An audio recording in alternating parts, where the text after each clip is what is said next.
green screen like completely. That was weird. Hi everybody, welcome to a new stream. That's ItalianGamerJoe, your favorite Italian streamer. Welcome to a new night of streams. Today is February 2nd, 2022. Yeah, you heard me right. It's 222222. It's really interesting. Yes, Guava, I teleported in. I'm just giving everybody a virtual hug tonight. Hope you're all having a great evening. I'm gonna lower the music a little bit. So tonight is an interesting night. I have a new stream idea planned, and the idea that I have for tonight is something new and exciting. My goal is to start coming up with new ways to stream and new opportunities to create meaningful content that isn't just playing video games but also making them. And I did this before about a year ago, well, over the summer, I should say, like a couple months back, and I never actually finished it. I was creating like a point and click game using the Construct 3 game engine. I never got around to finishing it. So my plan for tonight is to just make this like a game development stream. And now that I think about it, I should probably go to my Twitch stream info and change it from just chatting to software. I think it's called software and game development. Yeah, that way people know that I'm doing software and game development. So I just did that, and yeah, so welcome on in everybody. Guava, I see you. Welcome in. I had the best time with these two people you probably don't know. They're pretty cool though. Oh, I wonder who they are. I want to know. Can they be as cool as ItalianGamerJoe? Me doing like flexes. Welcome on in, B Nor. Nice to meet you. Welcome in. Pokeboy Joshy, I'm doing well. How are you, Josh? Hope you're doing well. So tonight, this is a game development stream where I can give you the opportunity to learn some more about coding and software development. And this is going to be part of a ongoing series where each stream I show you how you can make your own games to share with your friends. Triple Sundog, thank you so much for the 9 months.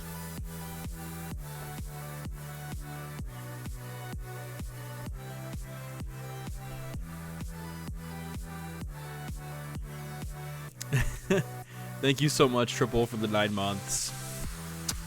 Please go give Triple a follow. He's an awesome streamer. He plays Animal Crossing and Mario Kart. He does a combination of both. I actually participate in his Mario Kart streams. He'll invite me to do some Discord with him. And definitely, please go check out Triple Sundog. He is super creative, super awesome. Definitely go check him out. We got Monster Minty in here, and we got Monster Minty a follow. Okay, or I mean a shout out as well. Please go give Monster Minty a follow as well. He and I and Guava did a stream together where we were playing Escape Simulator, and I wasn't streaming it. I was just I was there. Monster Minty was the host, and I just wanted to get the opportunity to support Monster Minty's channel because he's super cool and fun to hang out with. And definitely, please go check out Monster Minty. He's super cool. It's a very chill stream, and his community is fantastic.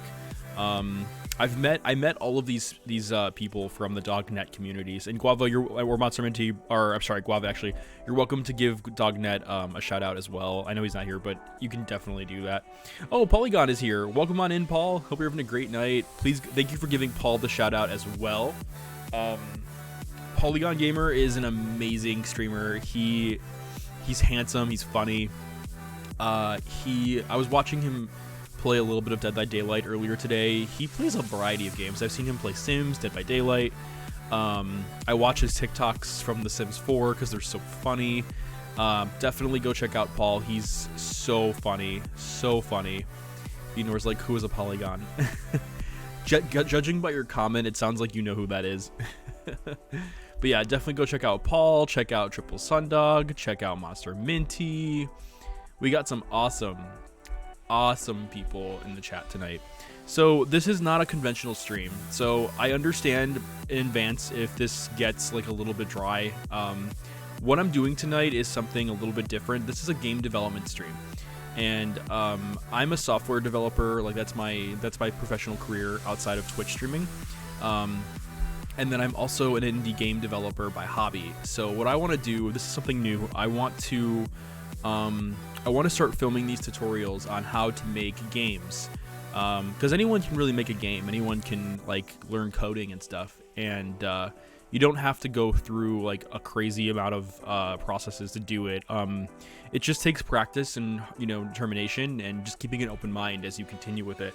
I got my degree in computer science back in 2016, and I've been struggling trying to figure out like how I want to do more with my degree other than my job, which I'm very passionate about, but also how can I do new things. And one of the things I want to do is teach people how to code, teach people how to get into coding and how to get into software development.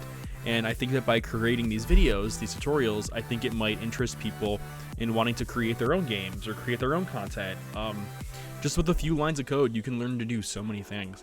And the cool thing is the Construct 3 game engine doesn't really require a lot of coding, so it's really, really cool to jump into this. Construct 3 has a lot you can do with it.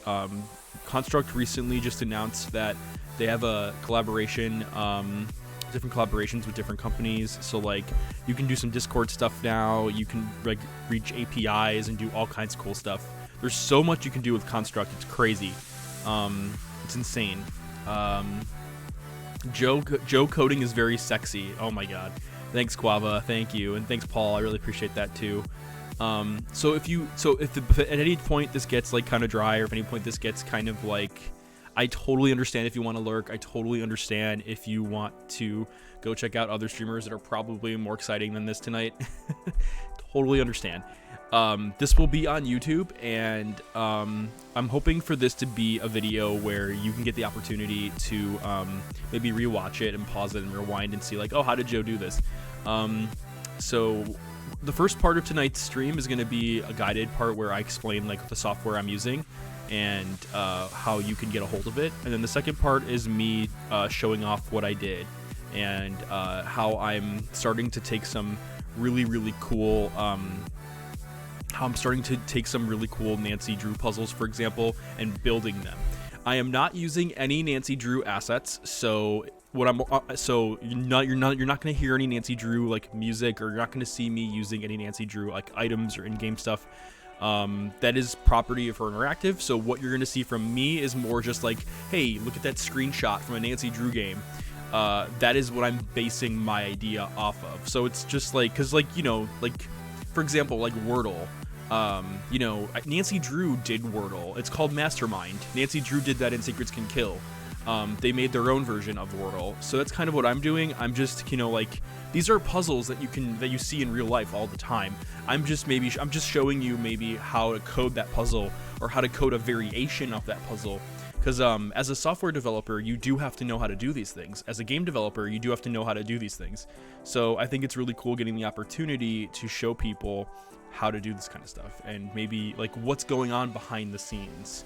I think it's very educational, and I think it's a lot of fun, and I think it might give people the opportunity to maybe want to make their own adventure games that aren't Nancy Drew, but something of their own creativity. A whole new detective or a whole new adventure game, using the code that I created or something like that. You can go ahead and use all my code. You can go ahead and use any assets that I create. It'll be a lot of boxes and stuff like that. Stars Light Amore, thank you for lurking. I really appreciate that. I can't talk tonight. Hi, Candy Girl. Welcome in. Will I be playing Dying Light 2? I've never heard of it. I think I've heard of it. Let me look it up. I'll get back to you on that, Cinzano. I'm not sure. I'll have to get back to you on that. You're asking about Dying Light 2. I'll get back to you on that. Parkour zombie game. Okay, nice. I'll look it up on Steam, and if that looks interesting to me, I'll definitely check it out. I'll be right back. I have to grab some tissues. I'll be right back.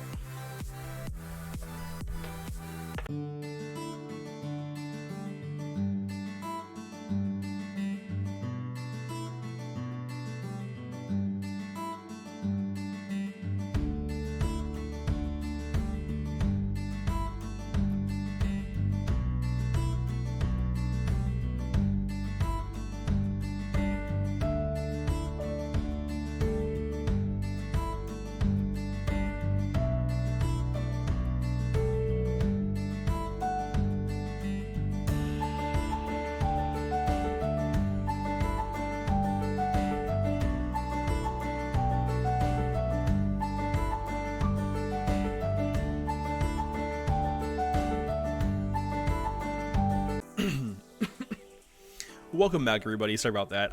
My nose was like really stuffed and I needed to just blow it really bad. You ever just get that situation where you feel it in your nose and you're like, I need to blow my nose? That's pretty much what happened to me like 2 seconds ago. I was like, oh my god, I need to blow my nose really, really badly. Okay, let's just jump right in.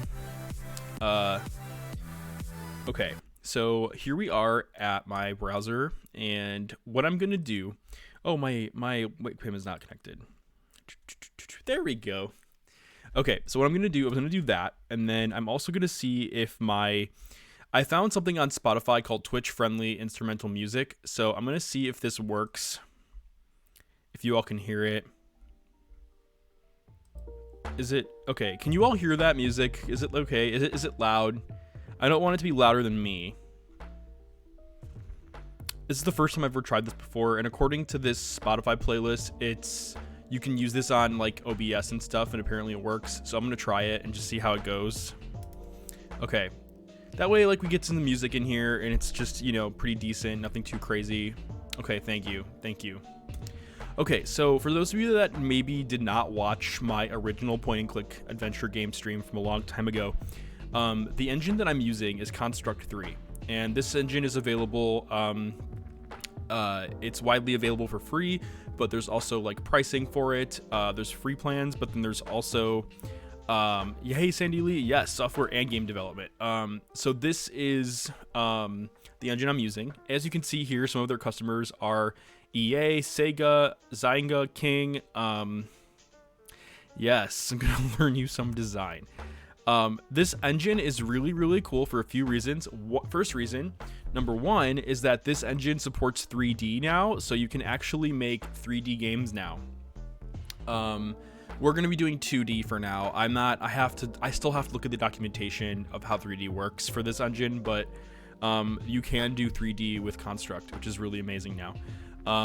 But it's a very popular game engine. I think this engine was made in the UK, so if you're from the UK, this is one of your engines. No, but anyway, what's really cool about Construct is that it's visual scripting. So you don't really have to know a lick of programming as long as you know logic, which is really fascinating. Yeah, you're exactly, Guava. I was emulating 3D with 2D pictures, exactly.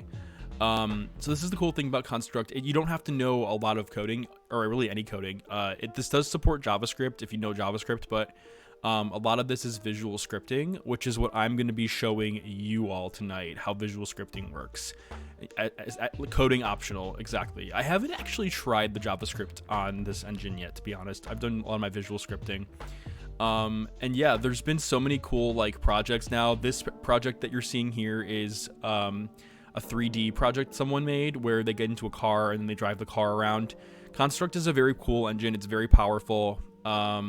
It's a very cool engine, and there's just so much you can do with this engine. And like they're boasting about the 1 million creators that use Construct 3 every year, 200,000 projects, 60,000 games exported monthly.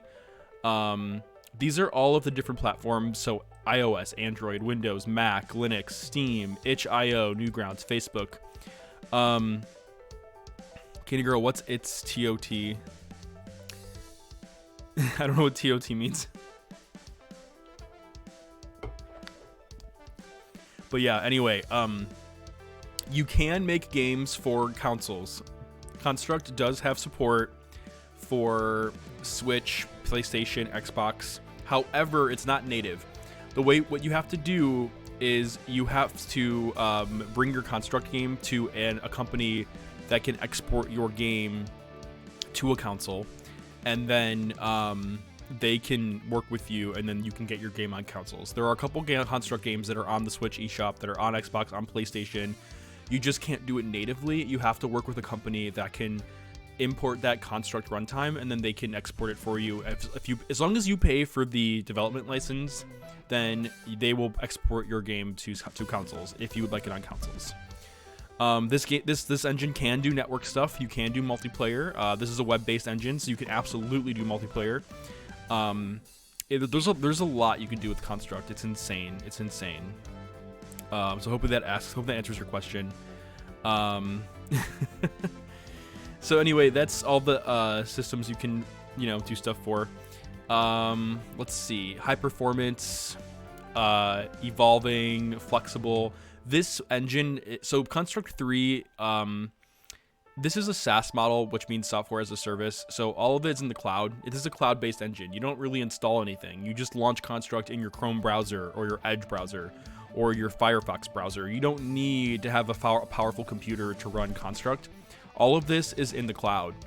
So what you'll be seeing when I eventually launch it is that everything I'm doing is in my Chrome browser. It's all the cloud. And then this, as you can see here, runs in the browser, works offline, 13 languages, monitor support, themes, and then this tells you all the other cool stuff you can do. There's so much you can do. It's a lot. I mean, you can do in-app purchases, you can do remote previews. A lot of people use Construct to make mobile advertisements, which is really interesting. Eden, a home platformer.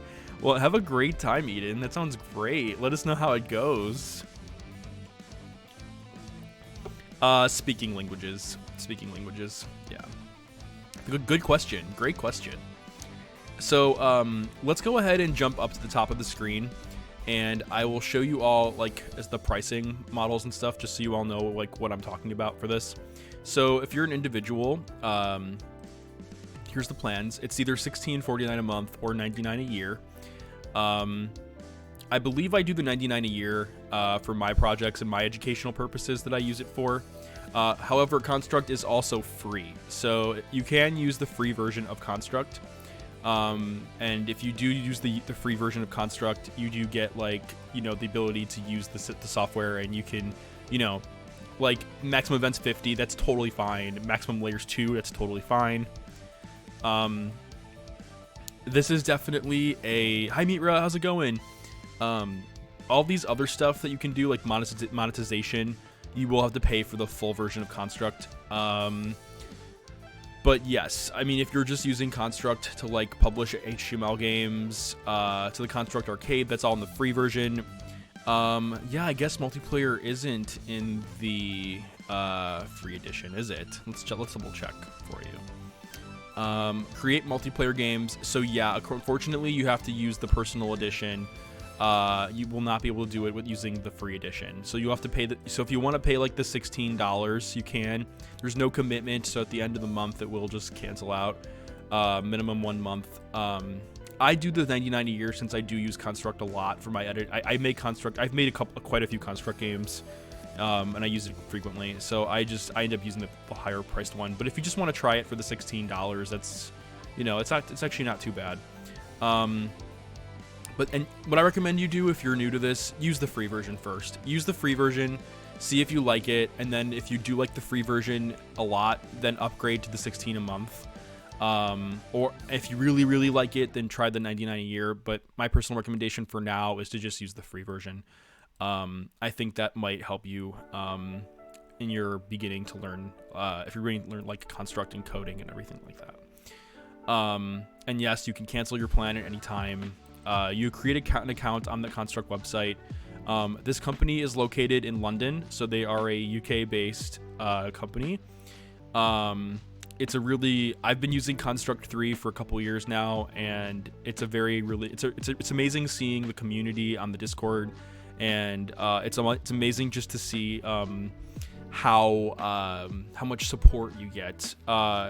The Construct developers are constantly on Discord, and the development team is on Discord as well. So if you sign up for their Discord, or if you go on their Discord channel, you can constantly ask them questions, and they're always ready to debug things with you if you're stuck. If you play, like, think of it like the Nancy Drew message boards. Like, there's always someone in the Discord for Construct that's always ready to talk to you or help you out. It's a really cool community there. Sandy Lee says, I use Unity. Okay, so Unity for me, I'm a little rusty, but my plan is eventually to go back into Unity and to recreate these same puzzles in Unity. So I'm excited for that because I really do want to recreate a lot of these puzzles in Unity as well. But we're going to start with Construct just because I'm most familiar and comfortable with the Construct engine. And I think it's just a really nice engine for people that are learning how to code, and for people that, yes, exactly, Sandy, fast prototyping. This is a great engine for fast prototyping. It's a great engine if you want to make something simple and quick to share with your friends, and you'll see really quickly what I'm going to be doing tonight. So why don't we jump into that? So you've seen a lot of this. Oh, one last thing I want to show you all real quick, the asset store. Construct has an asset store where you can buy assets. So let's say you want to make a game and you don't know how to do artwork and you don't know an artist, or you just don't know what you want to do. You can go to the asset store and you can buy assets for your game, like 2D pixel backgrounds, or Explorer pixel packs, or, you know, isometric city building, tile systems. You can even go to the templates section and you can even purchase templates like a city builder. When you do pay for Construct, a lot of these templates come with the software for free. These are just custom templates that other people have built and are selling to make some money, but there's a lot you can do. I mean, this website also has fonts you can purchase. You can purchase sounds if you really want to try like the more premium sounds. You can purchase themes. There's even like animations you can purchase that are like fully animated sprites. There's a lot you can do with the Construct website for the asset store if you're looking to purchase some things. What I would do is I usually browse the asset store frequently just to see like if there's anything that's new that's been uploaded, anything that looks interesting. But yeah, I really do need to go in here more often and look around. There's one more thing that I want to show you before we jump into Construct. One really cool thing when you go into Construct, when you export games, there is an arcade that you can upload your Construct games to. And I gotta double check to see what that arcade was called. I think it's, is it Newgrounds, I think? You can upload your Construct projects to these websites, and you can they will host your game for you. So if you create a game and you want to show your friends, you can upload your game to these places, and they will host that game for you on their website. And all you have to do is send your friends a link to that game, and then they can play it on. And you know, you can make mobile games, you can make PC games, and they'll like host it for you, which is kind of cool as well. And then if you want to like monetize off it, you could like, you know, do like a Patreon or something, or like, you know, sell your game, or you can put it on Steam. I mean, you can export to Windows if you want to like make a game for PC or Mac or something like that. Anyway.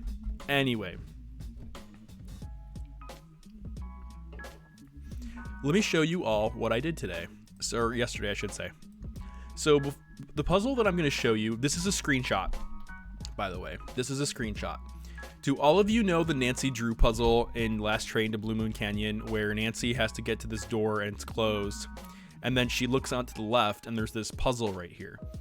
The puzzle that I'm recreating tonight is the sequence puzzle from this game. So the way it works is that you have 9 buttons. And the way it works is that when you push a button, it'll either, if you push a button, it'll either like go down and come back up again to tell you that it's the wrong button, or it'll stay down. And that means you have to do a sequence. So let's say, for example, I push this button and it's the correct button, it'll stay down. I push this button, it's the wrong button. What'll happen is both buttons go up again. So what you have to do is you have to push the buttons in the correct sequence and not get a single one wrong. Otherwise, they all come up again. These are just screenshots from the game, so that just to give you some context of that experience. The rest of the assets that you're seeing tonight are assets that I personally made. So that was just for like reference purposes. These are my own assets that I've made. So as you can see here, I have 9 buttons. I don't know why I keep saying 6. I have 9 buttons. Notice how when I press a button, you'll hear a sound. Can you all hear that sound? Maybe not. I don't know if you can. It's like a little like sound you can hear. Notice how it turns red, by the way. So these are all the wrong buttons, except for this one right here. This one stayed green. So what that means is that this button is the correct button in the sequence. So now what I have to do is I have to figure out which button is the correct sequence. So 9, and if you think about like numbers, like 1, 2, 3, 4, 5, 6, 7, 8, 9. Now I'm just gonna go through it and figure it out. So 9, 2, 1 didn't work. 9, 2, 3 didn't work. 9, 2, 4 didn't work. 9, 2, 5, 9, 2, 6, 9, 2, 6 worked. So as you can see here, I'm solving my puzzle 9264. Okay, 264. 926471, 9273, 92647. Okay. 9264751. Okay. 3. Okay. And then finally 8. So as you can see here, you hear a sound that the door opened, and then you hear like a sound, and then you see an animation here that the door finally opened. The clicks are satisfying. That's awesome. And as you can see here, I was able to write down the sequence on my notepad. I'm going to go ahead and close that for a second. So you're probably all wondering, how is this possible? How did ItalianGamerJoe do this? How did he recreate this Nancy Drew adventure game puzzle? And that's what we're going to do tonight. I'm going to show you step by step on how I did this, and then by the end of this video, I will link out the puzzle. I will link out the project to this puzzle with only my assets, and you will have the opportunity to be able to recreate this and show it to your friends. There are 2 versions to this puzzle. There's a version of this puzzle that has a static solution where the solution is always the same, and then you have a version of this puzzle that is dynamic where the solution is always randomized. So what I'm going to do is I'm going to go ahead and turn off random game, because what I'm doing right now is I turned on random game. Random game basically means that it'll randomize the solution to the puzzle. What we're going to do though is we're going to do the solution here, which is 1632. I want to write this down real quick. 163258947.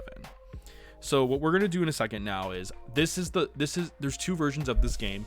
There's the random version of the game where you can actually it'll be a random puzzle each time you open the game, or it'll be a static solution where every time you open the game it's the same solution. And that's what Nancy Drew does. Nancy Drew games, Last Train to Blue Moon Canyon, it's the same solution for every time you play the game.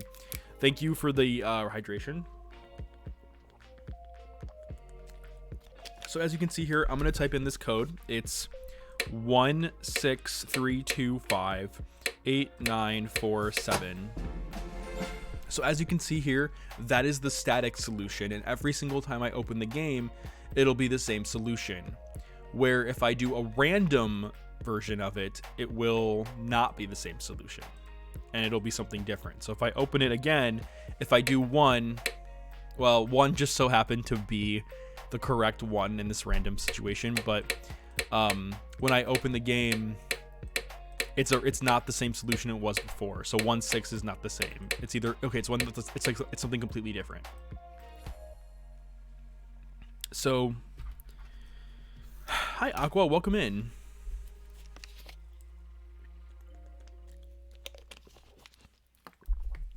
By the way, if any of this seems like too complicated or too intense, let me know.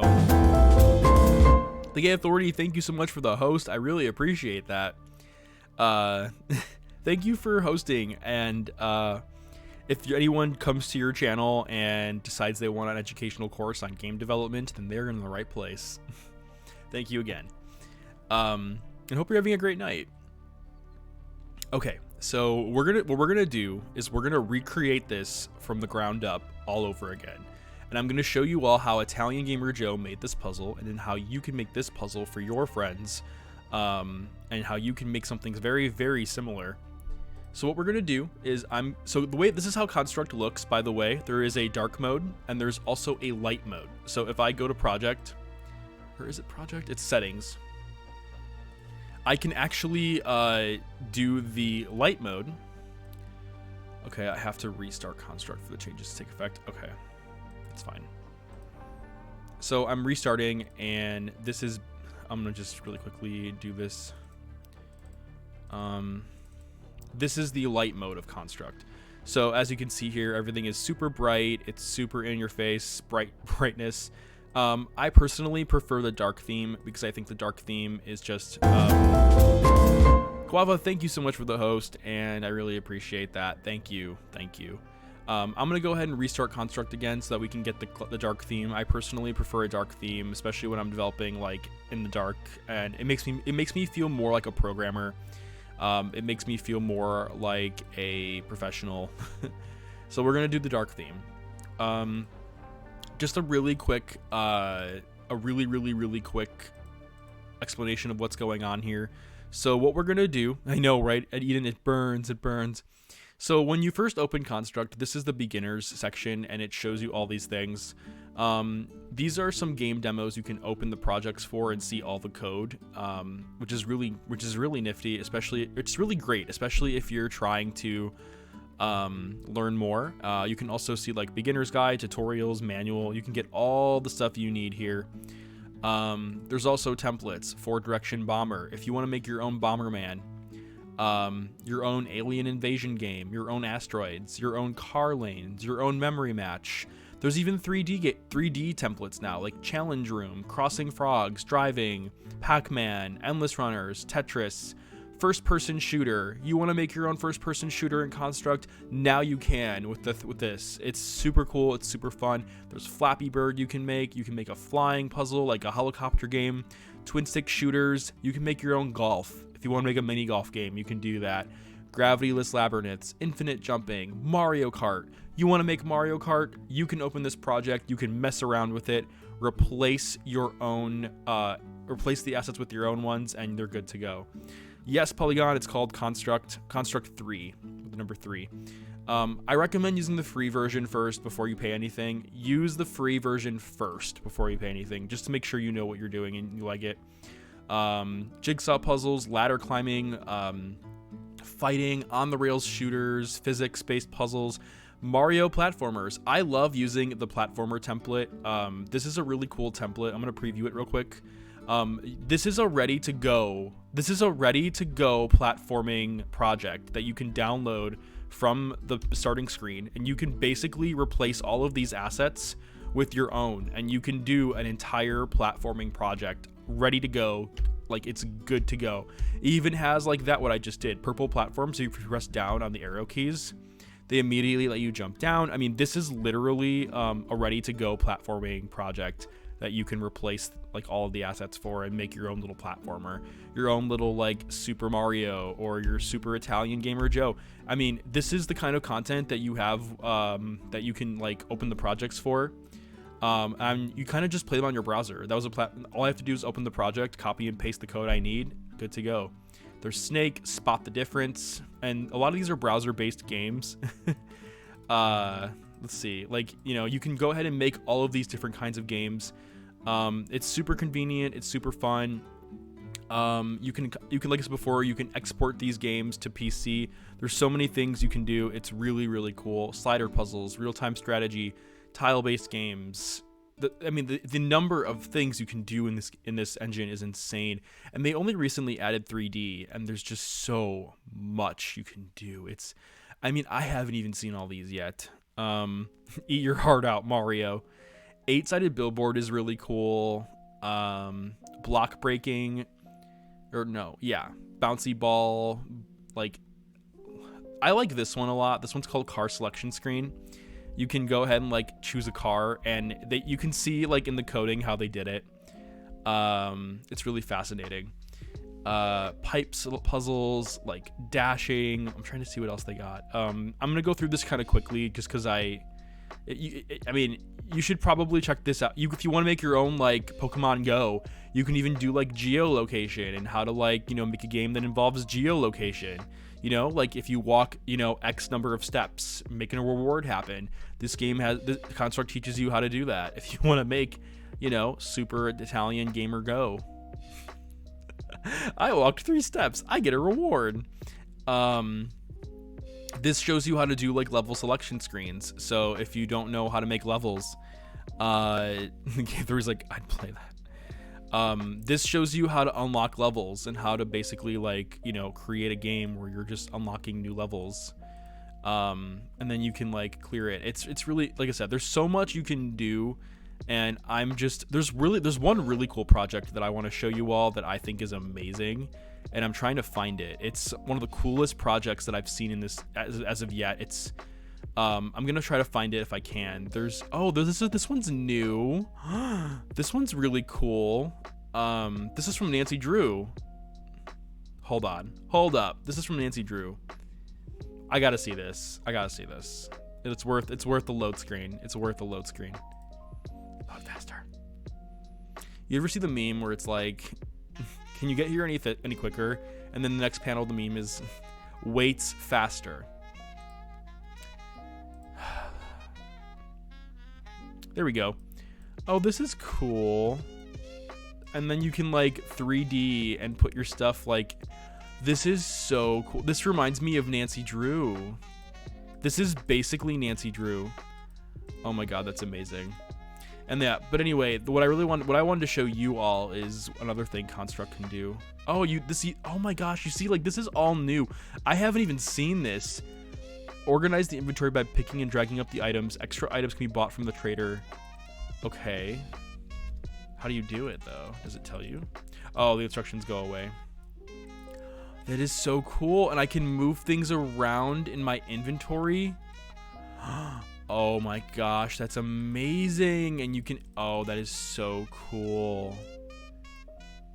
Oh my gosh, I didn't even know they did this now. And you can actually like download this project and see how someone did this. And this is all included in the money you pay. You could make literally any game you want. Raycast Reflections. Oh my God, like that's like the puzzle is a Nancy Drew. There's one that I'm trying to show you all though that I'm trying to find, and I'm trying to find it. It's basically like a camera puzzle. Like, hold on, it's like a camera. Okay, it's not that. Oh, here it is. Toggle camera perspective. This is it.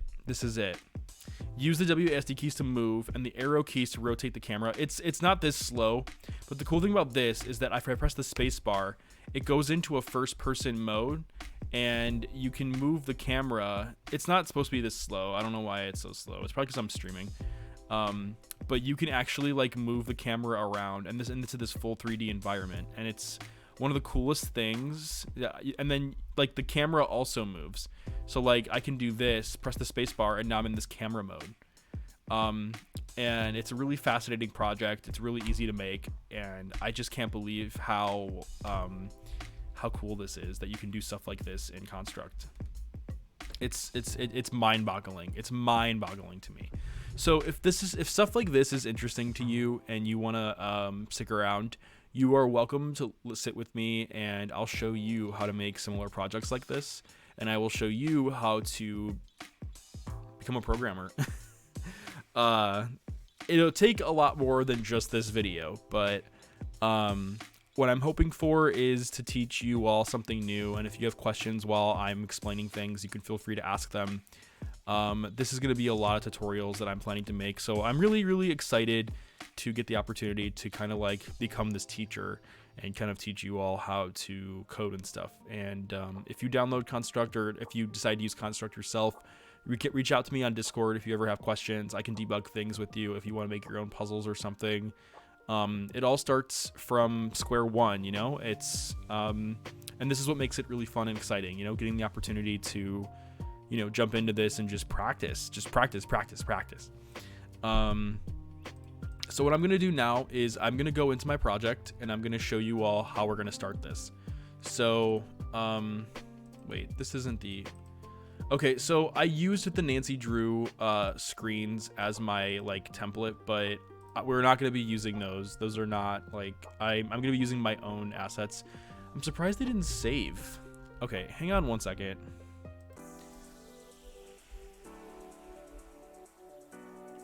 Sorry about that. I need to go to my chatting screen for a moment, and I need to add my backgrounds in. I don't know why they didn't save, so hang on tight for 1 second as I do that. My apologies, everybody. My apologies. So this was the success screen. I hope you're all having a great night, though, and I hope that my so far what I'm showing you all is really cool.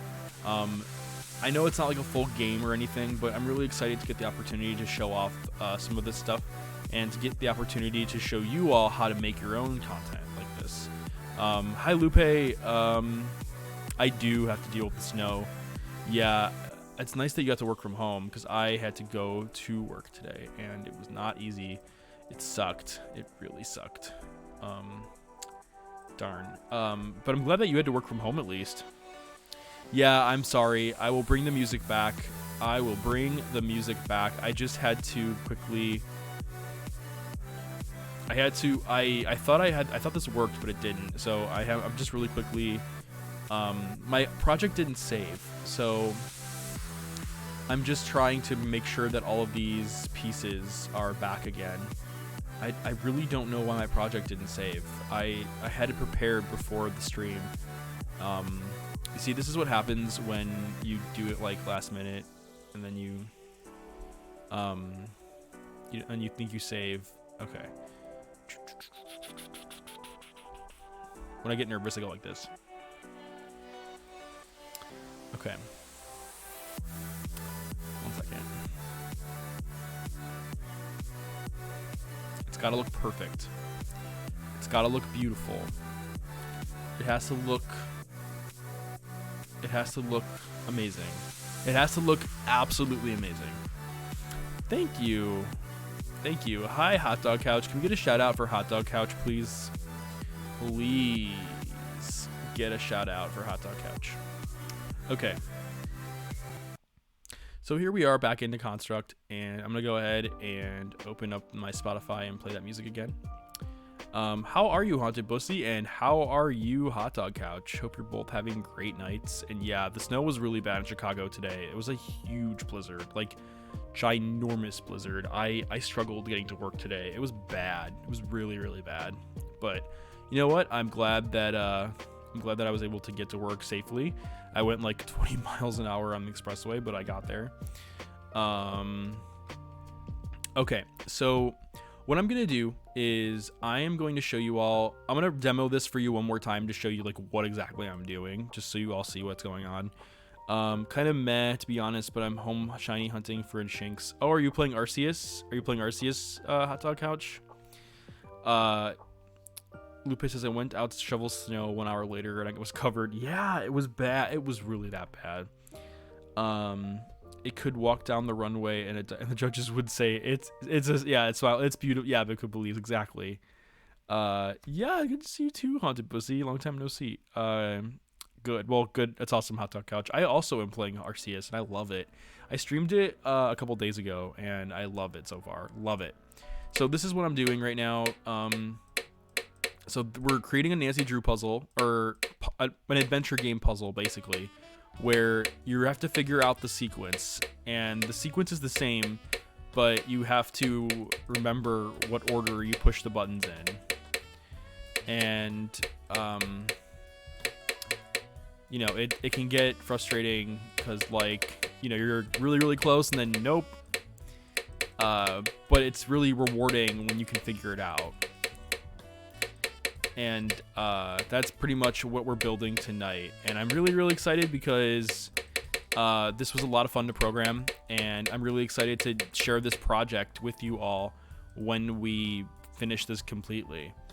Our own puzzle game, exactly. This is part one of many puzzle game tutorials that I'll be showing you how to make. And if you ever want to make one for yourself to share with your friends or share with someone that you care about, give it to them as a birthday or Christmas present, an anniversary gift. Let's say you're dating someone that loves Nancy Drew games or loves adventure games, and then you make something like this for them, and you're like, I have something for you. And then they have to solve this puzzle. And then on the success screen, it's like, happy birthday, or it's, will you marry me, or something stupid like that. I don't know. Something you could make, like, what I'm trying to do is I'm trying to basically create something for you that you can use in your future endeavors. And it could be for fun, it could be for a partner, it could be for a parent, a loved one, it could be for anything, or it could be professionally. You could sell stuff, whatever you want to do. Butt Spot's like a butt game.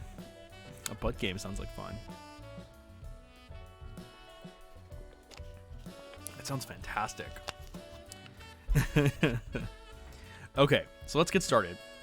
This is the first. So the way Construct works is that the right side of the screen here is like the project window, and it shows all these little things that you can interact with in your project. And I'm gonna go ahead and collapse all of them real quick Layouts are what you see here. Like layouts are like scenes. Like think of scenes like in a movie. That's what layouts are. And by the way, if you're using a phone, you can pinch your fingers to zoom in and follow my mouse around. If you'd like to. If you're using a computer, maybe just go into full screen mode or something if that's easier for you. This will be on YouTube as well, so you're welcome to like pause it and stuff like that too. So think of layouts like rooms. Rooms can be named with spaces. So like, for example, this is the puzzle room. And then I have a success room, which is literally just a door that opens. So it's very simple, very, very simple, just 2 rooms. And they're referred to as layouts. Event sheets are the codes. So like, this is all the code for this layout. So puzzle example, success. Notice how the event sheets match their layout names. That's one way you could tell which room goes with which code. Another way is if you launch the puzzle example, and then you go to the properties on the left side of the screen, it'll say event sheet, and then you can select either none, puzzle example, or success. We're going to choose puzzle example. So that is how you know which code goes to which room. Another cool thing Construct lets you do, you can have multiple like coded sheets on this same room. Maybe one day I'll show you how to do that, but for this specific example, you don't have to do that.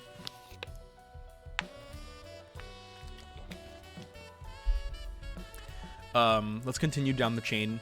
Scripts, we don't have to do anything with scripts, so just don't worry about it. Object types, this is important. So object types, when you first create a Construct project, object types are going to be completely empty. And think of this spot as like it's like your big giant like collection of all your assets, your pictures, your backgrounds, anything related to the Construct system. So like a mouse, a keyboard, a controller, a touch screen, like all of that goes into the object types. And the way that I organize my object types is by category. So I right click and I do add subfolder. And like I already created one called backgrounds and sprites and system objects, but I could create another one and call it like, I don't know, like GUI stuff, like, you know, text. I'll call it GUI, and then like that could be a folder, and then I could store all of my like form elements in there. So like text boxes, radio buttons, check boxes, stuff like that. And then if you go a folder deeper, you'll see all of my creations and all of my assets in there. So it's really convenient. It's a really cool place to store all of your stuff. All of your stuff goes in there. Don't worry about families. Don't worry about timelines. Sounds are the sound effects. So remember in my game when you heard the button push? That is where the sound effects go. The door open. GUI stands for Graphical User Interface. Graphical User Interface. And then music is the next one. This is where all your music goes. Just a quick thing. When you're making a game in Construct, your sound effects and your music have to be the WAV extension. W-A-V, WAV. They need to be the WAV extension. Otherwise, they will not upload. Otherwise, they will not upload successfully, and they will just get like you'll air out. So make sure all of your sound files are WAV sound files. Also, a website that I highly recommend you check out is Freesound. Freesound.com is a website where you can search sounds, and then you can sort by the WAV extension, and then you can download them. You have to create a Freesound account, but once you create the account, you can download these sounds, and then you can do licensing by attribution. What attribution means is that as long as you like put the author in the credits, then you'll be able to reference that sound and you can use it in your game. So make sure to do attribution. Attribution non-commercial means like for personal use. I'm not sure what sampling and Creative Commons mean. I know what Creative Commons means, but I don't remember 100%. I don't want to like, don't quote me on this, but I'm assuming Creative Commons is similar to like non-commercial, I think, but I'm not 100% sure. But attribution you can for sure use for commercial purposes. Just make sure to read like the different sounds and read like what it says in here. Simple sound in game, and as long as you just quote like who the artist is in your credits, then you should be okay. It's kind of like when you're writing a paper, and you know how like at the end of the paper you have to include like you know, my references are in here, and these are my references from my paper. Like, remember how in elementary school, how you're writing a paper, and on the very last page, you have to like put all the books you quoted from? That's what you have to do in programming. You have to do the same thing. All my sound effects were from these people. All my music was from these people. All my artwork from these people. That way you don't get in trouble for copyright, and you don't get in trouble for plagiarism or anything like that. It's the same thing for coding. Same exact thing. Thank you very much, Hot Dog Couch. I really appreciate that. And yeah, I love software development. I've been doing it since high school. I graduated from college in 2016 with my computer science degree, and I since then I've been a web developer, but I also make games for fun. So if you ever want to like ask questions, or if you want to reach out to me anytime to like for something like that, I'm definitely happy to help. Okay, so now that we're back in the construct area here, that's pretty much all you need to know. You can also upload videos. I forgot what the videos have to be in, but I'll get back to you all on that. You can also import fonts. So fonts that are built into Construct are like Arial, Calibri, Comic Sans, stuff like that. But if you like a font that you saw online that's free, or maybe a commercial font that you purchased on Fiverr or something, I think it might be MP4 Guava, I think it is, you can do that there. Icons are basically like, you know, when you like have an icon on your desktop, these are the icons that can happen when you launch your game or when you export it. This is the icon you'll see on your desktop. Files. This is actually really important. You can create all kinds of files, like a style sheet for CSS, HTML sheets, pictures, XML, and then of course a bunch of other things like arrays, which I'll be teaching you about tonight.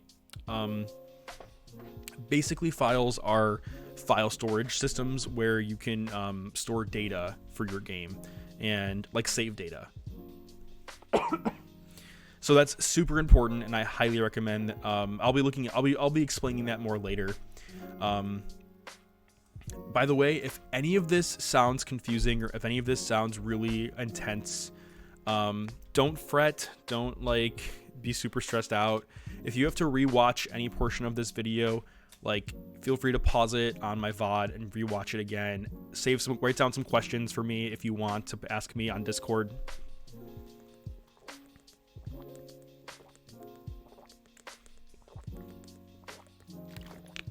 Thank you, Kenny Girl. I know my throat gets dry when I like talk a lot.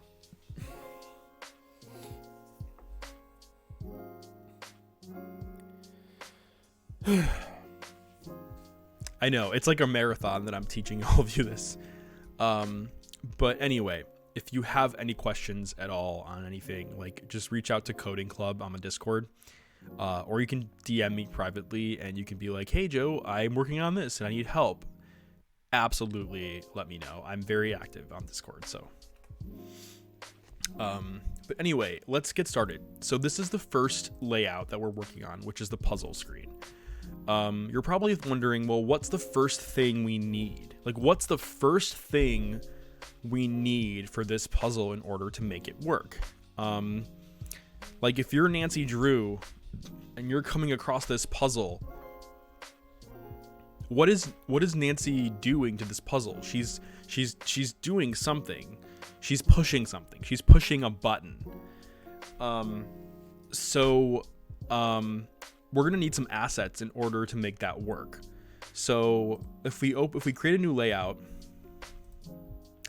right? What happens is we have this empty room.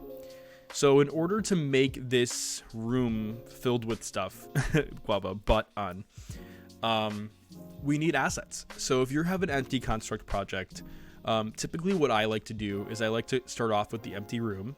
Think of an empty room like a blank canvas. It's this beautiful opportunity to create something awesome. When you first create an empty layout, it'll say layout 1. Assets. Oh my god. Such dirty tonight. Okay, anyway, I'm gonna call this puzzle example. I'm gonna call this puzzle stream because this is the one I'm streaming. And we're gonna keep the same success screen, but or maybe I'll make another one at some point. And then an event sheet did get created, so I'll name this the same thing. Okay, cool. Draws a butt. Butt spot is just taking over. It's taking over tonight. Okay, so what's going on here is that we have this layout, and then do you see this dotted line here? I'm gonna try zooming in. Do you see this like perforated line? This perforated line is the game window. So the perforated line is, this is how big your game window is, but this is how big the scene is. If you're playing a game like Super Mario Brothers, you know, if Super Mario Brothers let you see the whole level, you know, this is how the game would look. Like, you know, like if Super Mario let you see the whole level, this is how the level would look when you start the game. Like, you'd see Mario and then you'd see the flag already, and it would be super far away. Like, it would be insanely far away, and you probably wouldn't even be able to see Mario that well. So like, what I'm trying to say here is this perforated line is basically telling you, like, if I'm a cameraman, I'm focusing on this specific part of the portrait. If you want to see other parts of the portrait, I'm gonna have to move the camera. So imagine you're pointing a camera at the top left corner of the screen. That's where the camera is pointing. The camera will always stay on that corner of the screen unless you tell the cameraman, hey, move the camera over here. Move the camera over here. Move the camera over here. Like Nancy's tiny phone camera. The gay 30 tries to see other parts of the butt. Exactly. So this is a butt. Just imagine the cameraman and tell the cameraman, hey, you gotta move the butt. You gotta move the camera over here. And that's basically how that works. So the perforated line is just telling you, like, where's the camera? When someone like an animation, when someone paints a background, they paint more than what is actually shown on the screen. Oh wow, that's really cool, Hot Dog Couch. I didn't know that. That's actually pretty good. That's pretty cool. This is really cool, Hot Dog Couch. It's so cool, like, 'cause I know you're an artist and I've seen you draw stuff on your channel. It's cool, kind of like having this, like, you know, like the flip of it all, where it's like you're showing Mus how to draw and I'm showing you how to program. It's so fascinating. But anyway, it's so cool. Yeah, and feel free to interject as much as you want. So anyway, this is our room, and we're not going to have to, so don't worry about any of this. Do not worry about any of this. We're only going to focus on what's in the camera's point of view. So the first thing that I want, just for stylistic purposes, I want a background, and I want a background to look nice. So what I'm going to do is I'm going to create an object that is literally just a background color. And there's a few ways you can do this, but the way that I like to do it, it's kind of like the lazy way. Double click, or okay, well, I'm not going to do it that way, actually.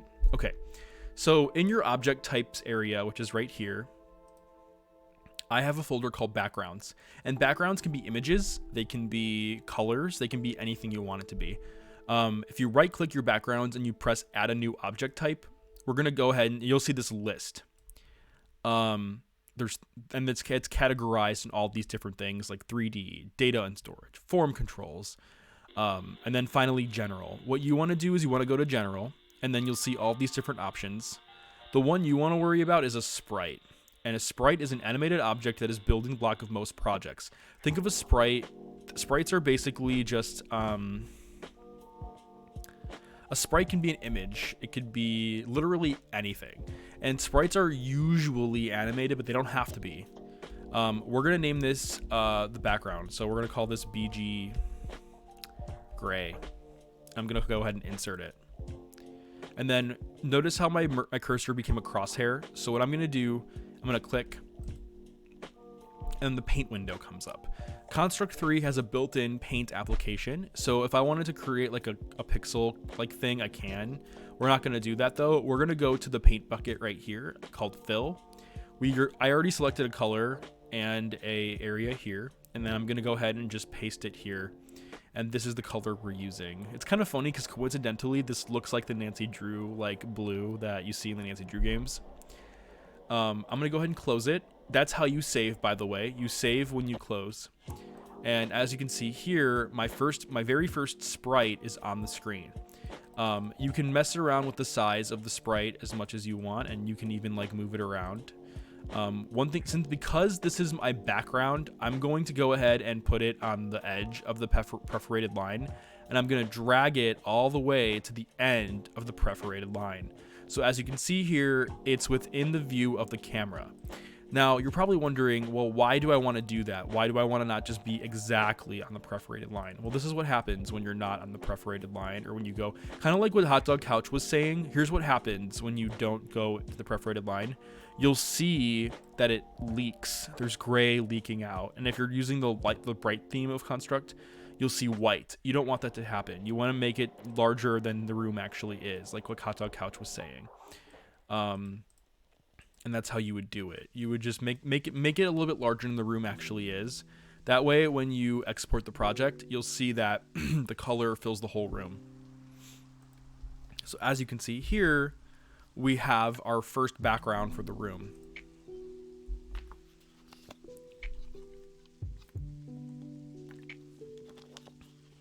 That's funny, Gay Authority. Thank you. So now that we have the backgrounds, there's something else that we're going to need now. And I bet you can probably all guess what it's going to be. The buttons. We need the buttons. Oh, Barking Otter. Thank you. How's it going, Barking Otter? Hope you're having a great night. So now we're going to go to the buttons. I put my buttons inside the sprites area, but honestly, like, this is so, like, when it comes to the object types, this is your space to put whatever you want, to categorize it whatever you want. You don't have to call this like background sprite system objects. Like, I do this for my own personal use and my organization of like construct assets, but do whatever you are comfortable with. If you want to use my system and my way of doing things, you are more than welcome to do it my way. If you decide to download my project and check it out yourself, that is totally cool too. You can totally use my system. I have sprites in here, and these are all when I say sprites, I usually refer to them as like objects.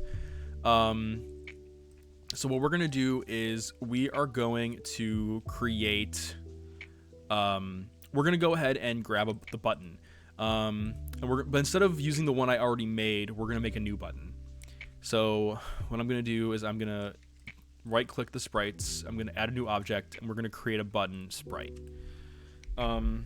Usually to create, like, if you're being like politically correct with construct, I usually do like the type of it followed by the name of it. So sprite for SPR, and then I'll call it like button. And then we're gonna go ahead and insert it. So remember how we were saying that sprites are animated.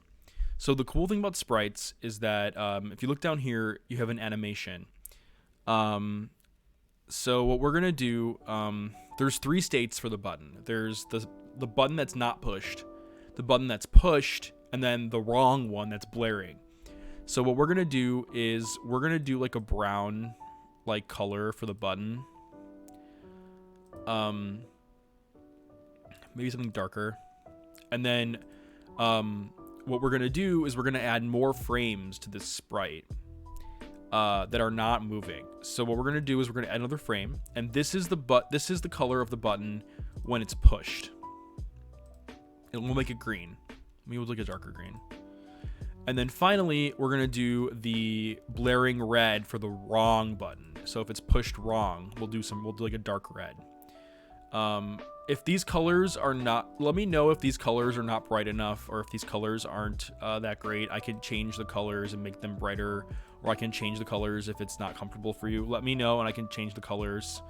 But I'm gonna stick to brown, green, and red. Maybe I'll do like a brighter, maybe I'll do like a pink, or like a reddish pink. Maybe that looks more, maybe that looks better, like a bright red. Let's do that. Comfy flash days. I know, right? So brown is the default. Like, this is like, it hasn't been pushed. Green means it's successful, and red means nope, it's wrong. So what happens here is when you have a sprite that has more than one frame, if you bring this into the scene, it'll animate, which means that it'll show all these colors. We do not want that to happen. What we want to do is we want to click animations here on the top right, and then you want to change the speed down to 0. That way, when the room loads, the sprite is stuck on the first frame, and it will not animate unless you tell it to animate. Just to say that again, you click animations on the top, animation 1, and then you go to speed and set it to 0. We're going to go ahead and click the X button to exit out. Change the brown to white, and you get the Italian. That's true, Guava. So now what I'm going to do is, as you can see here, we have the button. And this is the first button that we have in the room. I know, it's such a beautiful button. It's poop brown. It's ready to go. So what we're going to do is, we can't just have one button. Like, this wouldn't be a puzzle if it was one button. So we do need more buttons. So what we can do is we can copy and paste. So Control C, Control V, and just start copying and pasting buttons. We'll go ahead and space them out and make them look nice.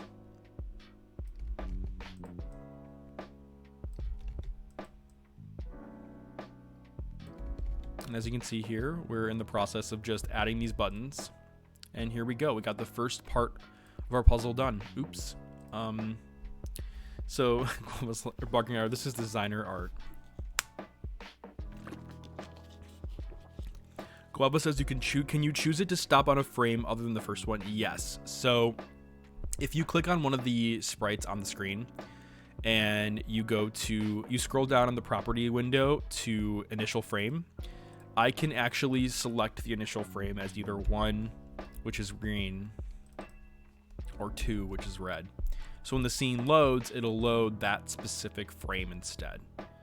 Does that answer your question, Guava?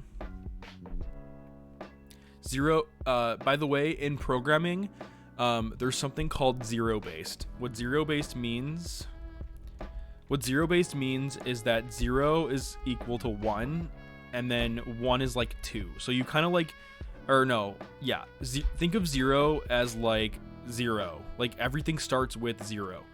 And then like 0, so 0 technically is like where things start. So it doesn't start, you don't start at 1, you start at 0.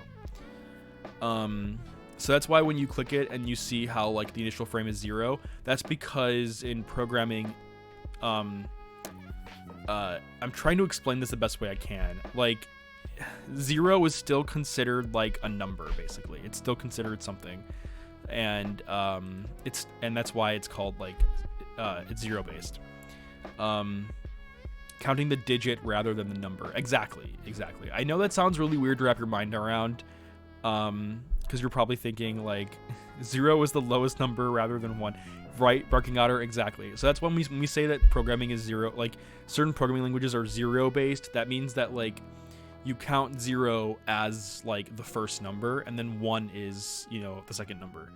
I know that's hard to wrap your mind around if you're not a programmer, but just like try to like just if you don't get it, just nod. Just nod with me. Like, yep, Joe, I got it. I don't got it. No, but anyway, if that does get confusing, try Googling it. Maybe if I don't explain it right, I'm sorry in advance. But yeah, just smile and wave.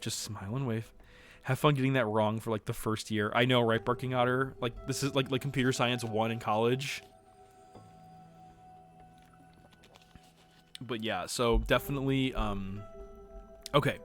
So now that we're on the next step, now that we have all these buttons, No problem, Barking Otter. Thank you so much for coming in. I really appreciate that. Have a great night. Whew, thank you. Okay, so now that we have all the buttons, the next step is to have the objects for these buttons.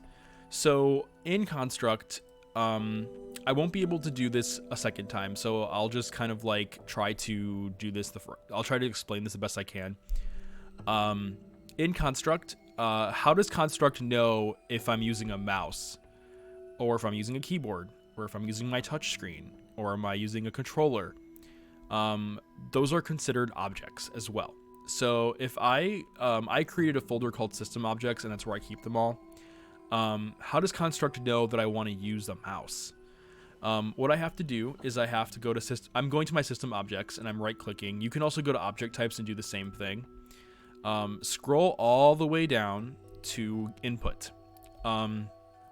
Video games have something called input devices, and an input device can be, take a guess in the chat what you think an input device might be. I kind of already explained what they are, but feel free to use, I can also, if no one then says anything, I'll go ahead and say it myself, but an input device can be, you use one all the time. Yep, exactly, Guava. An input device is a touchscreen, is a mouse, is a keyboard, a controller. Exactly, Kenny Girl, is a controller. A controller is an input device. These are all very common input devices that you can use for your game. And the only way Construct knows that you're using that specific input is by bringing it into the project. So imagine if Construct was like a little child. How would you tell this child like how to play the game? You know, like for example, if you're playing, have a great night, Bigfoot Believes. Thank you again for coming in. Like, how would you tell a child how to play a Nancy Drew game? But like really how to, like, for example, the child is holding a controller. You gotta be like, no, that's not how you play Nancy Drew. To play Nancy Drew, you gotta use this. And the child's like, well, what is that? And you gotta say, it's a mouse. This is a mouse. You gotta do the same thing for Construct. You gotta like show Construct, this is how you play the game. What song is this? Oh, it's from Hollow Knight. I don't want to listen to Hollow Knight music yet, because like I do like Hollow Knight music, but like I want to like, you know, ease into it, because I really want to stream Hollow Knight one day. Anyway, so what we're gonna do, you know, it is very tense. You can do all this from a browser. Yep, this is all the Chrome browser, Hot Dog Couch. This is all Chrome.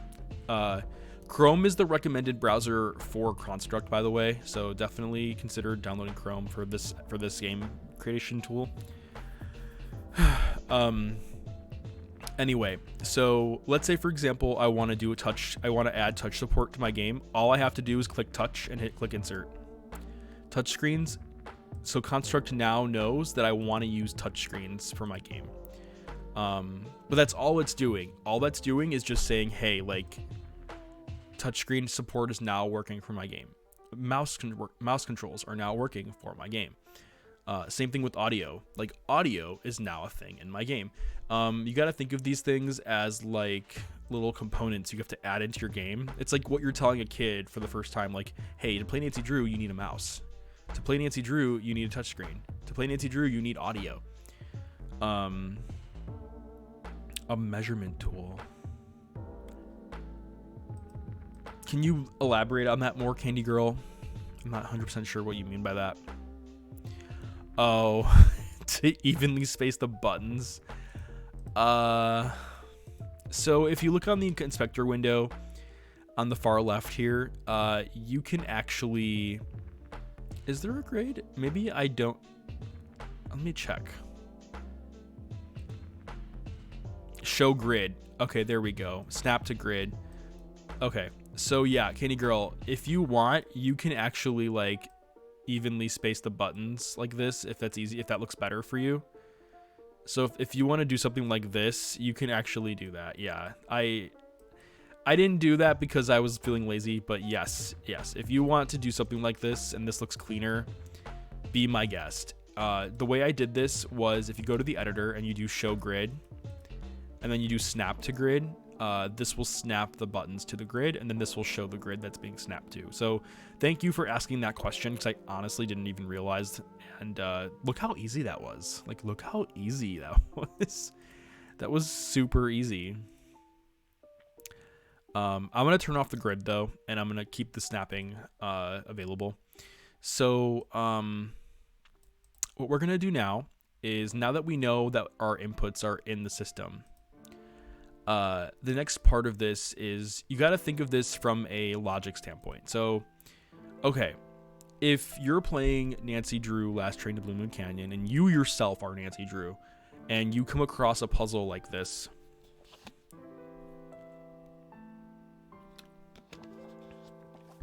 and you start pushing buttons, how does the button know?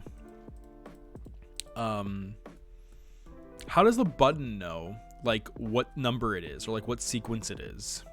Like, how do you tell a button, like, hey, you're button 1, or you're button 9, or you're button 8, you're button 2, you're button 3, you're button 4? How do you tell a button that? A button doesn't know. Like, how do you do that? How do you do that in game development? How do you tell a button that this button is this? Hot Dog Couch says, do you assign it like a tag, like an HTML? You're onto something. You are onto something, Hot Dog Couch.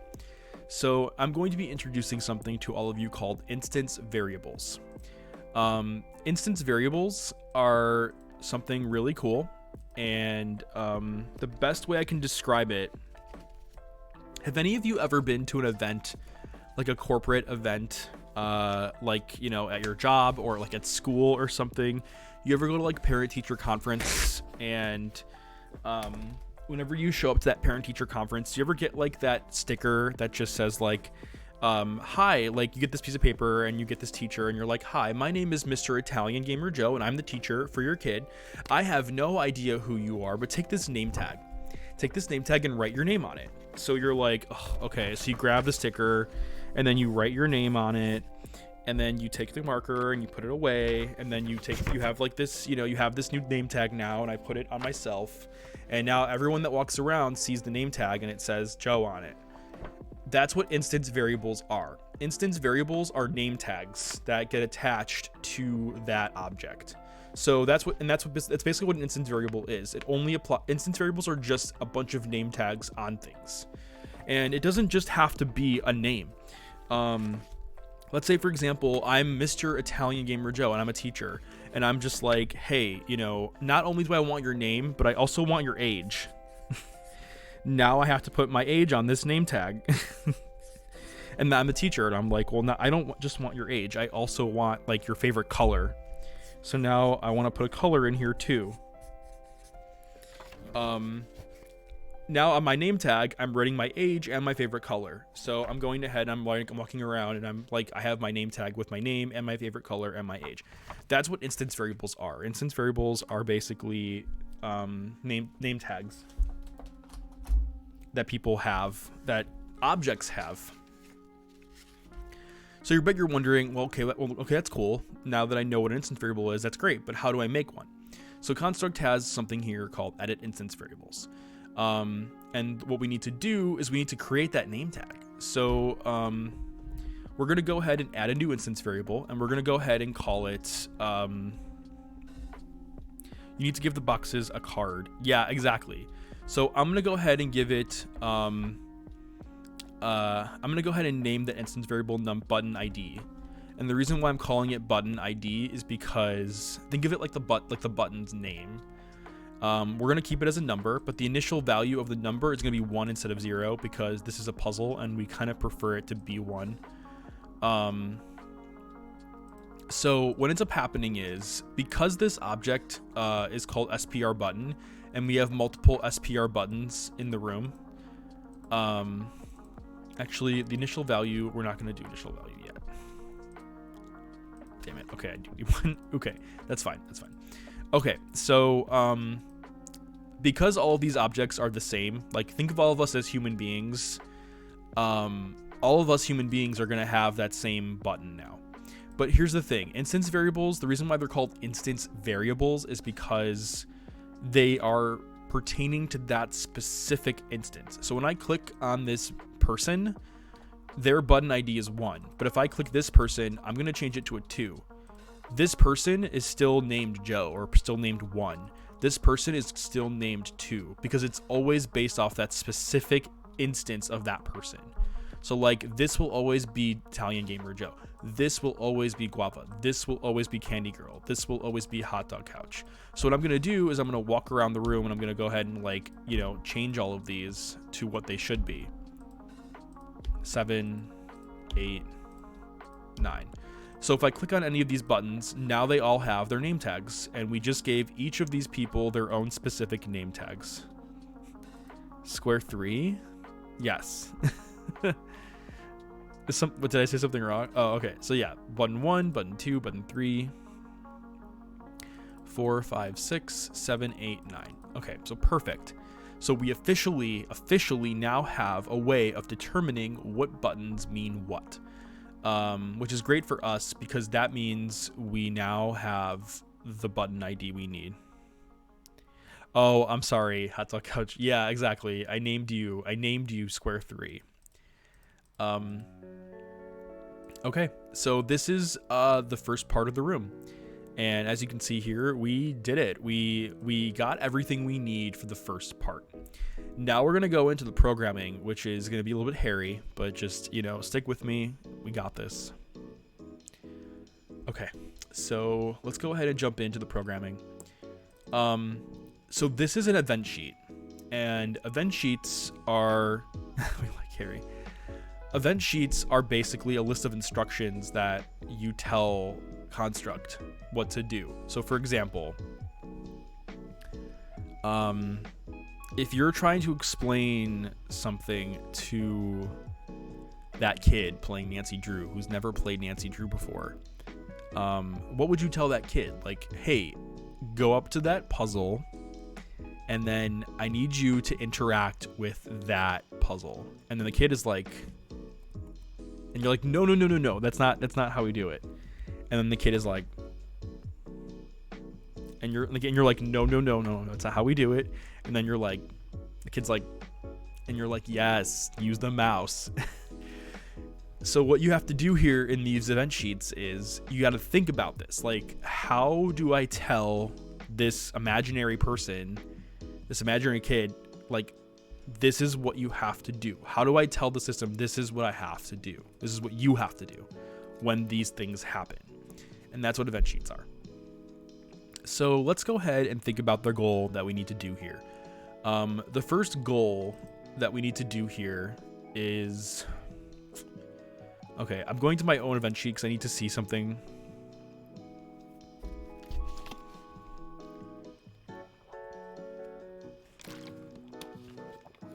Okay. So I'm trying to like do this the right way. That's not confusing. Okay. So, all right. So the first thing we're going to start off with is the most basic, the easiest thing we can do here, which is if I click a button, it will make a sound. Easiest thing we can do. So what I'm going to go ahead and do is I'm going to add an event.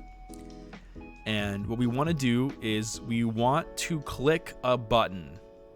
So, Candy Girl, yeah, this is like I said, this is hairy.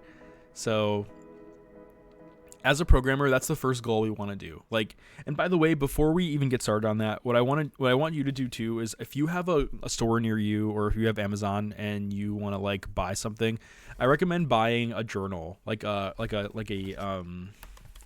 have a sketch diary. I got it from Walmart, and what I do with my sketch diary is that I jot down like,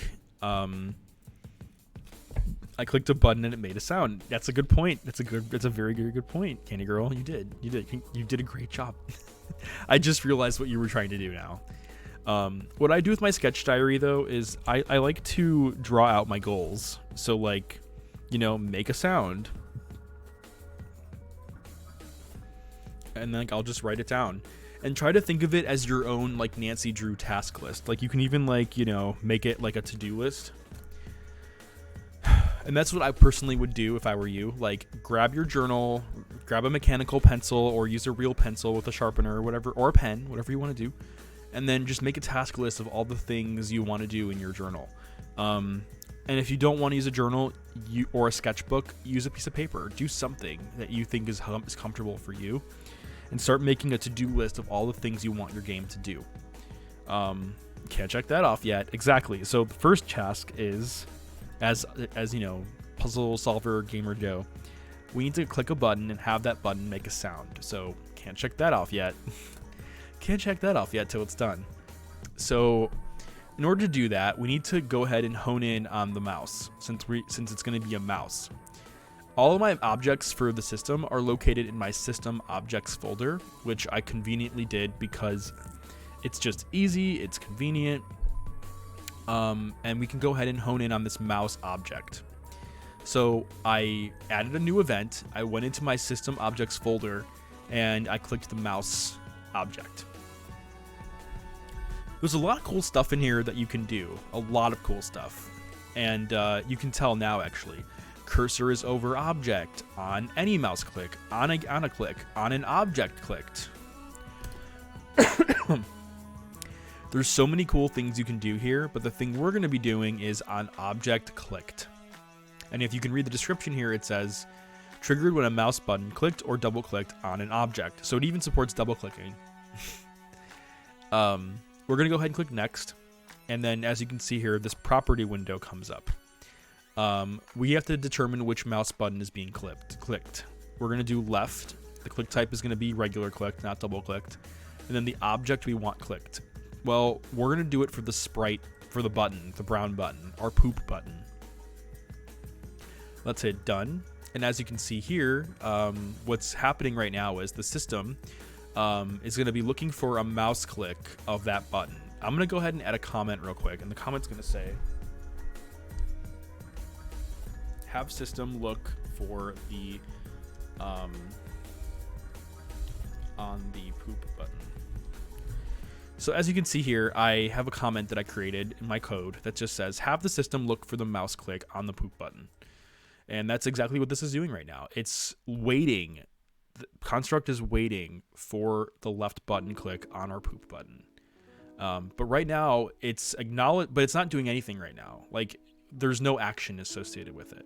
So now that we have canonically a poop button, canonically a poop button. Oh my God. It's Butspot did the same thing, Guava, that you just wrote. So anyway, what we're going to do now is, we're going to give it an action. And what's the action? Play a sound. So we're going to add the action. Conveniently, our sounds are located in the system objects folder. So I have a sound object that I created called audio. Think of audio as like a DJ. And what can DJs do?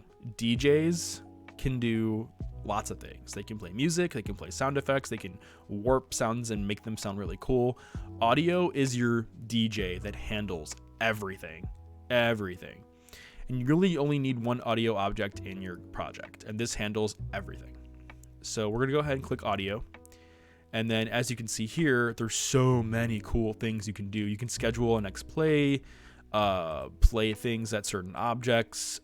You can add distortion effects, like all kinds of things. If you're a musician, you probably will know what all these things are, and you can mess around with it as much as you want, but we're not going to do any of that. We're going to do play. We're going to do the play. So we're going to click next, and it's looking for a certain audio file. We're going to be doing achievement. We're not looping it. Looping means, do we want it repeated? Volume is set to 0, which is the original volume, and then -10 decibels is about half as loud. Decibels are the, it says attenuation. It's basically like the sound you hear when you're in your ear. I can comfortably hear the sound at -15. So I'm going to be doing that instead of 0 because 0 is loud. It's really loud.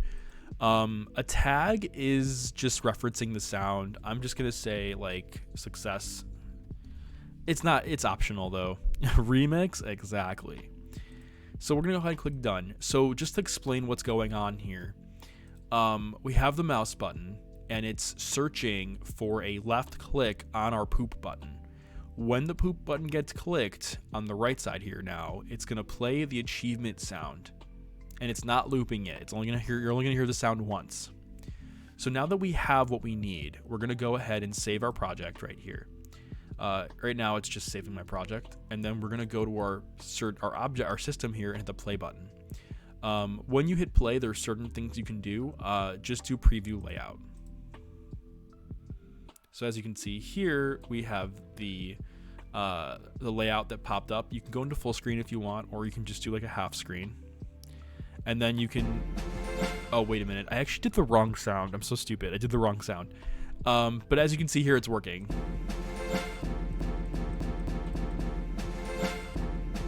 So we did it.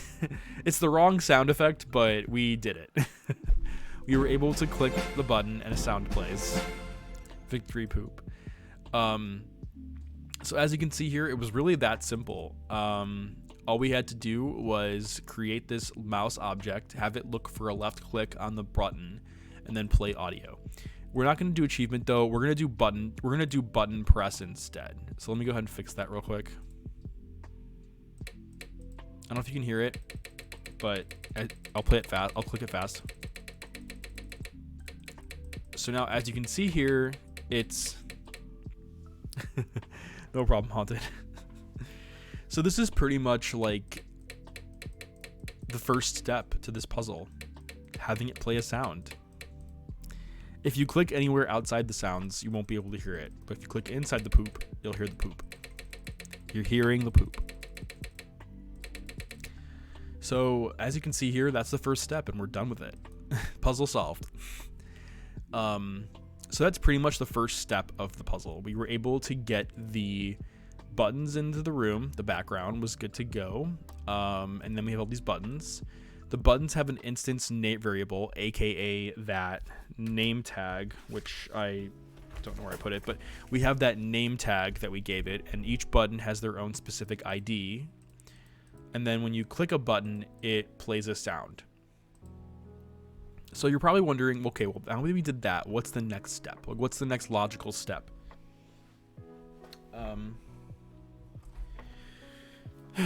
And that's going to be what we're going to do next. So let me go to my original solution real quick. Okay, so we were able to play the sound, which is great. Okay. So what would we want to do now is...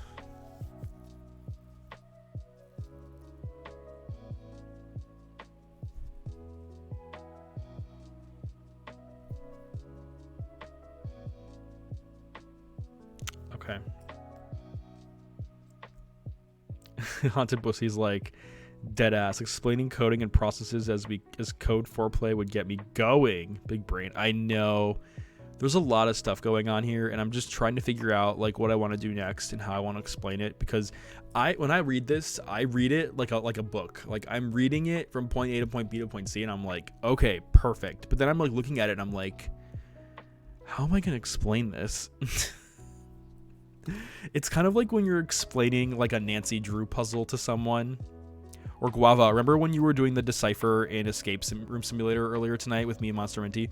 And you were like, Joe, it's like this. A means 7, and B means C, and 3 means F. And I'm like, Guava, I have no idea what you're talking about, but you're doing a good job. And then you solve the puzzle. That's basically what I'm trying to do right now. I'm trying to explain to you, like, A means 7 and D means F. Like, that's what I'm trying to do right now. And I'm trying to figure out the best way to explain it so that it all makes sense to all of you. Okay, I think I know what I'm going to do next. And, yeah, I think I know what I'm going to do next. Okay. Okay. So... now that we have our buttons and they play sounds, we need to have our buttons like react. Like they play a sound, but imagine pushing a button and you hear something but nothing happens. The button needs to do something. So what we're going to do next is I'm going to show you how to make the button how to make that button look different, how to make it look like, how to make it turn green, or how to make it turn red if it's the wrong button. So we're gonna go ahead and do that, and yeah, let's go ahead and do that now. So I'm gonna go ahead and reset that button real quick. Okay. So what I'm gonna do now is I'm gonna go back to the code.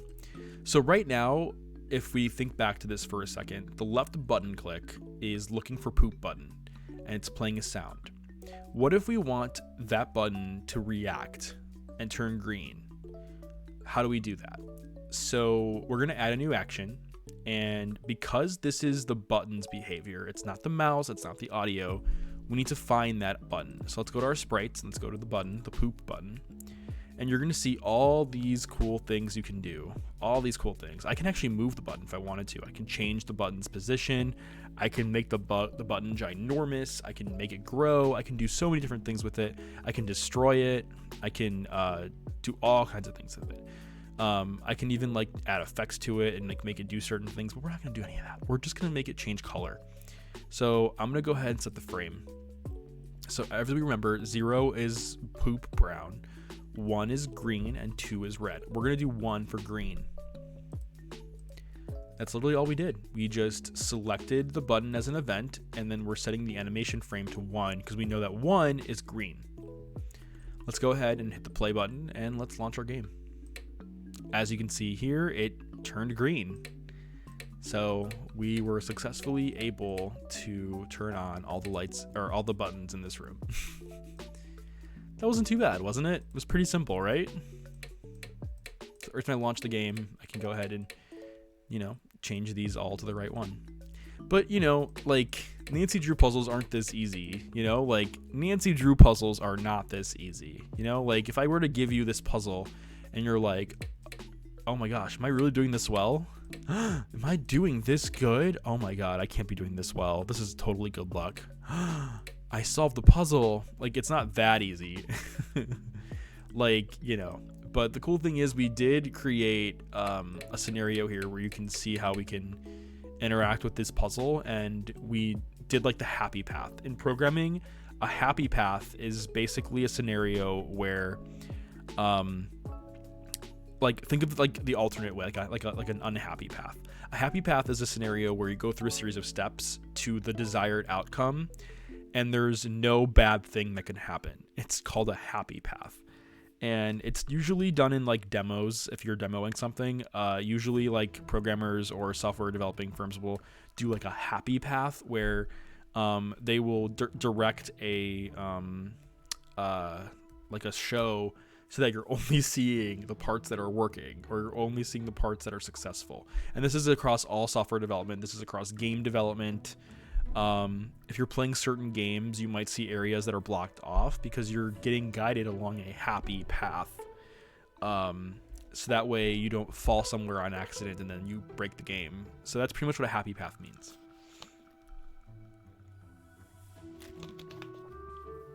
Okay. Anyway, so we did a few things tonight so far. We clicked the button, and then we made the button turn green.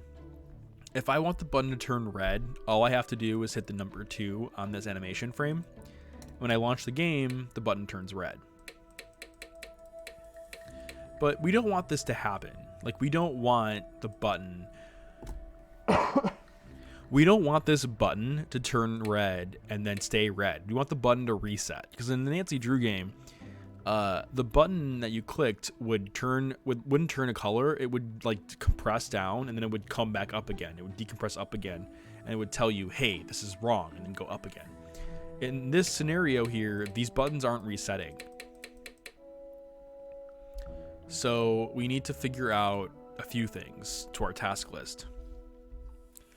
And this is called pseudo coding. This is also called placeholder coding. It's basically adding more to the checklist. By the way, make a sound on button press. I'm finished with that. Check. This is wrong. Knocks everything off your desk. Yeah, like just everything's knocked down. So yeah, this is pretty much the Jane Z. Can't check that off yet. Can't check that off yet. So this is pretty much like the beginning. Now what we're gonna do is we're gonna get even hairier, and I'm trying to think best of how I'm gonna deal to do this.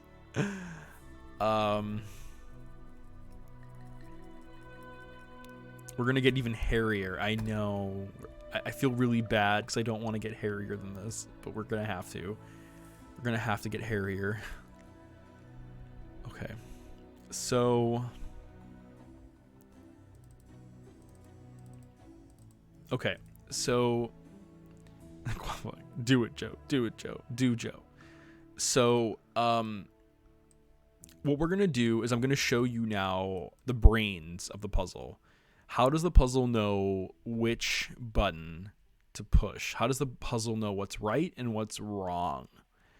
And that's what we're going to talk about next, which is the solution of the puzzle. So there's a few ways you can do this, and I think I'm only going to have enough time tonight to show you how to do the static way, which is totally fine because that's how Nancy Drew does it. And then maybe next time I stream, which will probably either be tomorrow night or Friday night, I will show you all how to do the dynamic solution. So what I'm going to show you now is how to give the puzzle the brain of a solution. We're going to whisper into the puzzle's ear and say, hey, the solution is 1, 2, 3, 4, 5, 6, 7, 8, 9. Or the solution is 9, 8, 7, 6, 5, 4, 3, 2, 1. Like, we're going to whisper the solution into the puzzle's ear. And then when we launch it, we're going to try to solve the puzzle and then see how it goes. So that's what we're going to do next. And there are a lot of ways you can do this. There's tons of ways you can do this. The way that I'm going to show you how to do it is a really cool way because you can do this in less than 50 events, which is really cool. And it's a pretty fast, fun way to do it. But I know that a lot of these principles that I'm about to show you are very complicated and are probably more like intermediate programmer like methods. So if any of these things confuse you, or if any of these things seem a little weird, you can feel free to stop me, ask me a question. If you're watching this on YouTube and you're watching the VOD, reach out to me on Discord and I can help you with this. And I can help like explain this to you if you're recreating this. Just let me know. Okay, so what we're gonna do is we're gonna go back to the puzzle stream area, and I'm gonna go back to my puzzle example for a second. And what I need to do is I need to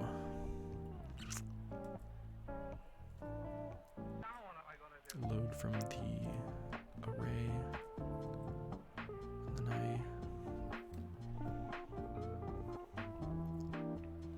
okay, if it's not a random game,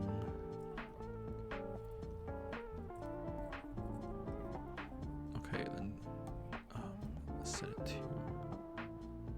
okay, so if it is correct, then continue down the list of correct buttons. If it's wrong, reset all of them. Okay. So what I'm doing right now is I'm in the process of just trying to I'm trying to like do something real quick. I'm trying to just like explain this, right? Okay. So a lot of you probably don't, maybe you know what an array is and maybe you don't. Can I just get a quick like a hands up situation in the chat? Like, do any of you know what arrays are? Like what is an array? A-R-R-A-Y. Are any of you familiar with what an array is? Janie says yes. I just want to get a gauge of like what an array means to some people. Okay. So I'll try to explain it really in simple terms first, and then I will implement it and show you all how I did it. So an array is a collection of objects inside a list. So the way computers like handle certain things, like try to think in your head like all of your favorite foods. Like for me, string cheese, chicken, I don't know, hamburgers, pizza, stuff like that. Like as I'm continuing in my head to add those things in my head, like that becomes an array. like if I ask you like, hey, Janeezy, tell me all of your favorite foods. Candy Girl, tell me all your favorite foods. Buttspot, tell me all your favorite foods. Like, you're in your head creating a list, an array of all the foods in your head. And what you're doing is you're systematically like adding all those favorite foods. And if I were to tell you, Janeezy, if I were to tell you to repeat those foods back to me in the same order that you just said them, you would. Like, give me your top three favorite foods: pizza, hamburgers, chicken. And I say, okay, say it again: pizza, hamburgers, chicken. That's what an array is. An array is a collection of objects that are stored in a computer. And they are stored in that same exact sequence, unless you change the sequence or if you randomize the sequence. For example, if I tell you, like, hey, Janeezy, tell me your 3 favorite foods randomly. Okay, pizza, string cheese, hamburgers, and I'll be like, say it again, but put a different like, you know, sequence. Okay, string cheese, hamburger, pizza. Like, you know what I mean? That's how computers handle arrays. They're just a collection of objects in your head that on the computer's head, really. And that is how you use arrays in systems and computers and everything. And this is a very dumbed down explanation of an array. Arrays can be multidimensional, which we're not going to get into tonight. But there's lots of ways you can play with arrays. There's lots of ways you can do really amazing things with them. But we're going to do singular arrays. If you want to understand how a multidimensional array works, it would be like me saying, okay, Janeezy, your favorite food is pizza. Okay, well, tell me all the types of pizzas you like. And you might be like, okay, I like cheese pizza, but I also like cheese pizza with anchovies, or cheese pizza with, you know, like ham, or a cheese pizza and, you know, sausage, and cheese pizza with olives, and cheese pizza with beef, and cheese pizza with all these random things. And then you're like, but I also like cheese pizza if it's on a flatbread, and I also like cheese pizza on a flatbread with olives, and also like cheese pizza, you know, with no sauce, and it's just like an empty cheese pizza. Like, that's how multidimensional arrays can get, where it's like you have all these complex pizzas, and now you're just starving for pizza. Yeah, exactly. It gets more intense the more we go down the list. Exactly. But we're only going to do a single dimension array tonight, which is favorite foods: pizza, hamburgers, string cheese. And that's pretty much what an array is. An array is just it's just a collection of objects that a computer knows how to read. So Construct makes array building really fun and really easy in the paid version, and they call it the Array Builder. And the way it works is, in order to have an array in Construct, you need to do 2 steps. First is creating the array, and the second step is building the array. So remember how I mentioned now, so you have to have system objects. System objects are basically these little objects that I created on the far right corner of the screen: mouse, audio, touch. You also need to import the arrays. So for example, I have an array called Array Solution. I'm not going to recreate this. I'm just going to go ahead and like use that one, since that one's already created for ease of use. But if you do want to create your own, all you have to do is double click or go to the system objects and right click and do add a new object type. Go to data and storage, and then go ahead and click insert for the array. You can also name the array. Usually what I do is I just do the name of the array. So I just do array, and then I do underscore the name of the array. So in this situation, I did array underscore solution. Once you insert it, it gets inserted into this list here, and then you'll be able to use it.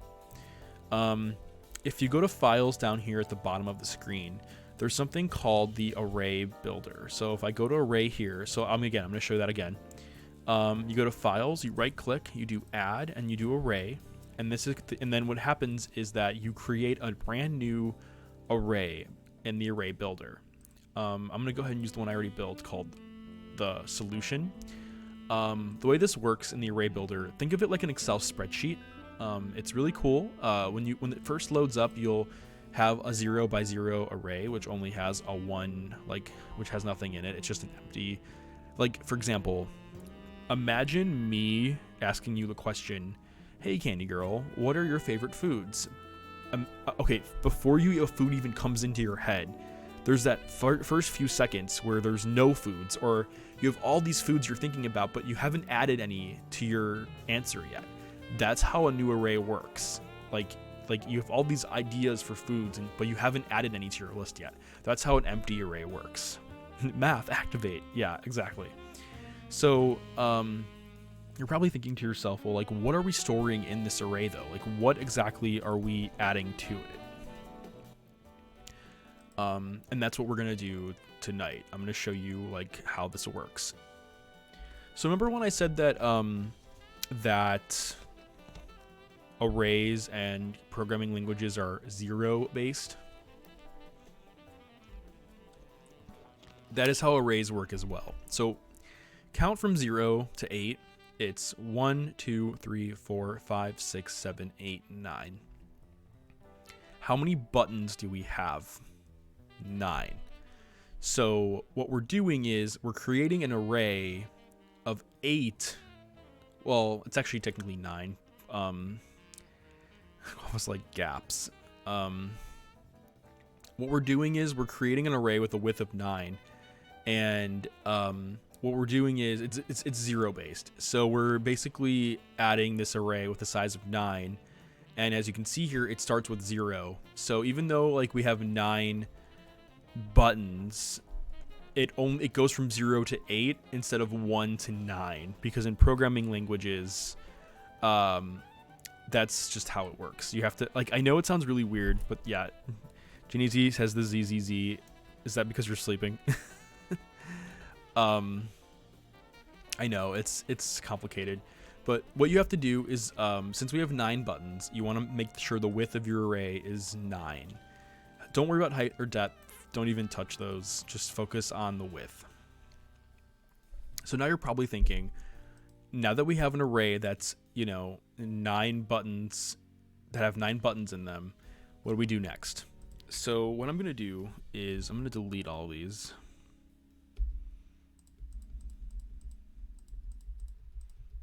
Okay, so, oh my God, Janisi, that is so funny. So is it really that thick, Janisi? Is it really that thick? Anyway, not me burping on the stream. So what you see here is going to be the solution to our puzzle. And you're probably wondering, how is this going to work?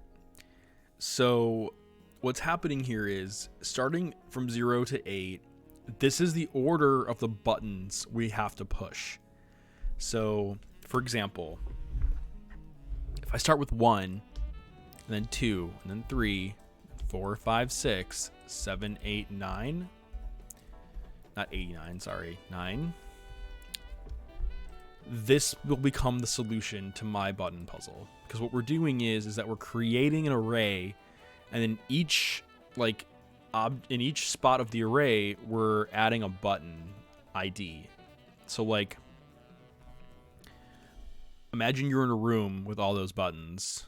What you're doing is you're trying to tell everyone in that room, like, hey, button, you're 1, like you're the first button, and hey, button 4, you're the second one, and hey, like button 5, you're third, and hey, button 6, you're fourth, and then hey, button 9, you're fifth, and then hey, button 7, you're sixth. And then what you're doing in this array is that you're just assigning your buttons to stand from one side of the room to the other. That's basically what you're doing. So I'm going to go ahead and undo all those changes. And that's what you're doing with the array. You're basically telling the buttons, hey, like button 1, you're in position 0, and you're going to stay there. Hey, button 2, you're the second one, and you're going to stay right next to button 1. And then button 3, you're right here, and you're going to stay there. And that's what you're doing in this array. You're basically telling the buttons, hey, like, you're in this side of the room, and you're going to stay there. Because this becomes your solution to the puzzle.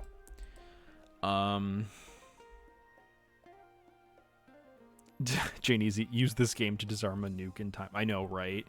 I will stream Stanley Parable one day. I will. The game is really fun. Okay, so I'm going to do a random solution that I'm going to create myself. Usually what I like to do is I like to keep my finger on the 1 on the keyboard and then make my way across the keyboard to 9. So we'll do like, I don't know, we'll do like 1 here, we'll do 2 here, 3 here, 4 here, and then 5. Oops. And we'll do like 5, 6, 7, 8, 9. So it'll be 5, 1, 6, 2, 7, 3, 8, 4, and 9. And that is going to be our solution to the puzzle. So as you can see here, this is our solution. We are asking, hey, button 5, you're the first button that's going to be pushed. Button 1, you're going to be the second button that's pushed. Button 6, you're going to be the third one. And all these buttons, all these people in the room, they're all really happy because they're getting assigned positions. Or I guess, like, they're getting assigned all these happy places because they're like, oh, yeah, cool, I'm the fourth one to be pushed. And that's pretty much how this is going to work. So I'm going to write this down real quick so I know the solution to the puzzle.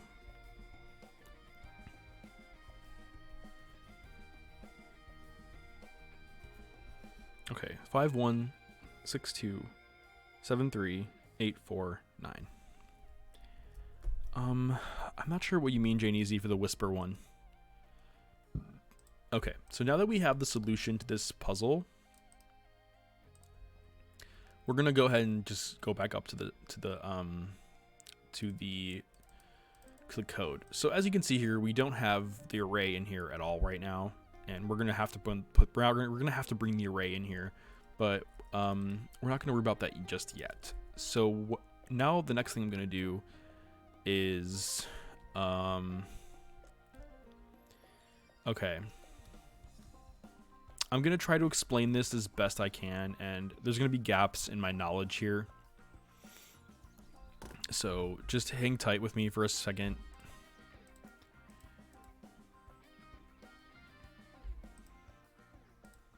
Okay.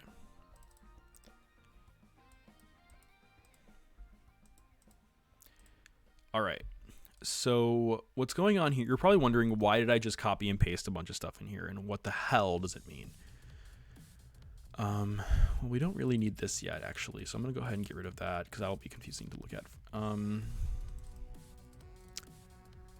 Okay. And then we don't need this yet. Okay, perfect. Okay. So this is all we need right now. Okay. So there's a few ways that you can... Remember when I mentioned that you can create, there's two things you have to do when you create an array. You have to create the array and then you have to build it. So we created an array solution and then we built it in this JSON file. The reason why I did this was because I was trying to keep it as simple as possible and keep the code easy, and you know, it's more visually appealing to see this than it is for me to do like step. So like that's why I did that. But what we're trying to do is we're trying to tell the game, hey, this is the solution to the puzzle. And that's pretty much how we're going to do it. Thanks, Guava, for the hydration.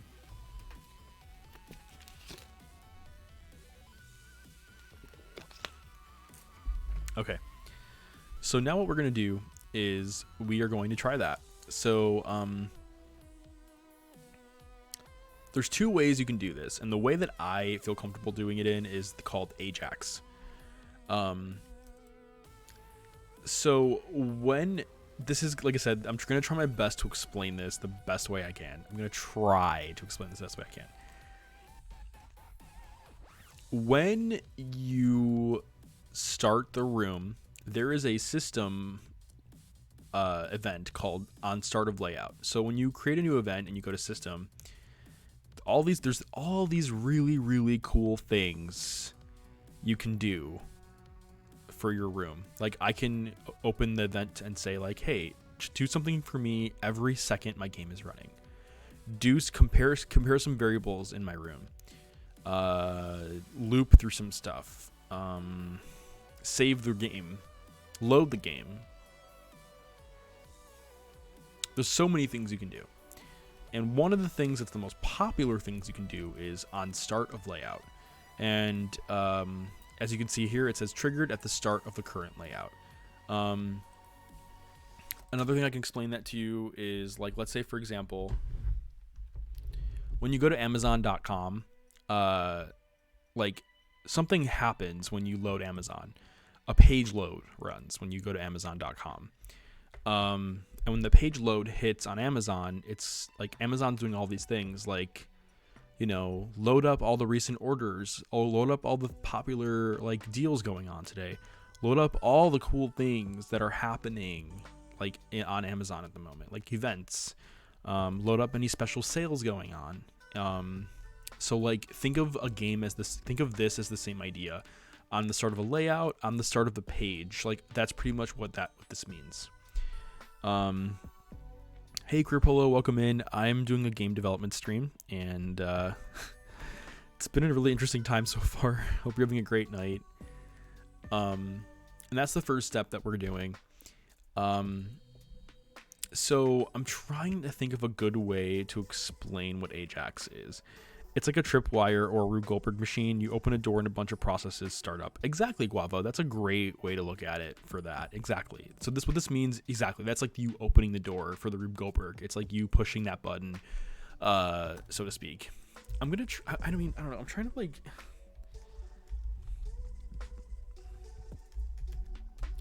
like... explain what Ajax means, but I'm going to use W3 Schools to help me. Ajax is a developer's dream because you can read data from a server after a web page is loaded, update a web page without reloading the page, send data to a web server in the background. On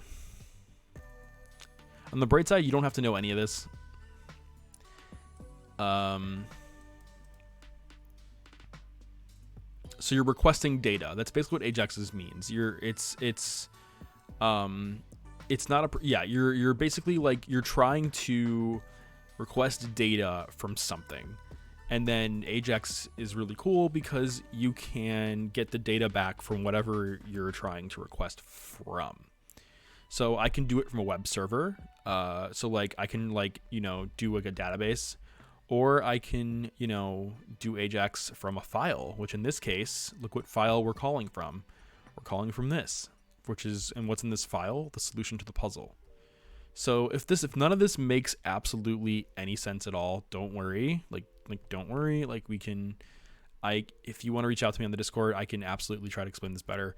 Yeah, Career Polo, I'll show you what we're doing. So this is my original puzzle that I created. It's a sequence puzzle.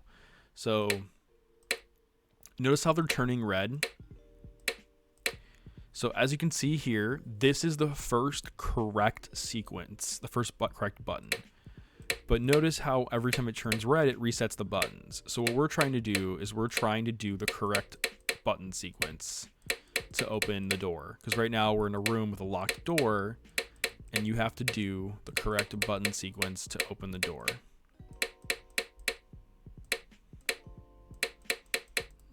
So that's basically what we're trying to do. And I'm recreating this for you so that, like, you know, if you want to share it with your friends or a family member, or if you want to create, like, your own little puzzle game to share with people, you can do that with what I created. And I just realized something. Is this using the solution that I made? It's not using the solution I made. This is the original one. Okay, that's why. So yeah, that's what we're doing, Career Polo. We're basically creating this puzzle, and so far it's pretty fun. A lot goes into game development, and a lot goes into creating this and making it work. So I'm really excited to be able to, like, showcase some of this. And I don't think I'll be able to do this all in one night. I thought I could, but I can't. But I'm really excited to be able to continue with this and maybe do it across multiple parts. But yeah, let me go ahead and go back to this again. So what we're doing so far is we were able, in our version of it so far, we were able to do it in a way so that in our current version on stream, if you click a button, it plays a sound and it changes the button to green so that all of them are correct, which is not what we really want yet. We want, like, a button to be wrong too. So that's pretty much where we're at right now. And if you want to catch up with it, I will be posting the VOD on YouTube, and it'll be here on Twitch as well. And if you have any questions for me, feel free to reach out to me on Discord, or on the comments sections as well. I'm absolutely happy to help when it comes to stuff like this. So going back to what I was explaining here, on the start of the layout, we are calling an Ajax object. And you're probably thinking to yourself, what is an Ajax object? And it's basically an object that reads data from a file, or what we need to do it for, an array. And the array is the solution. So you're probably wondering, well, how did the Ajax even get into the project to begin with? If you go to System Objects, where the mouse is, the audio, the touch screen, all that stuff, you can import an Ajax object. And once you import that Ajax object, you can use it anywhere in your project.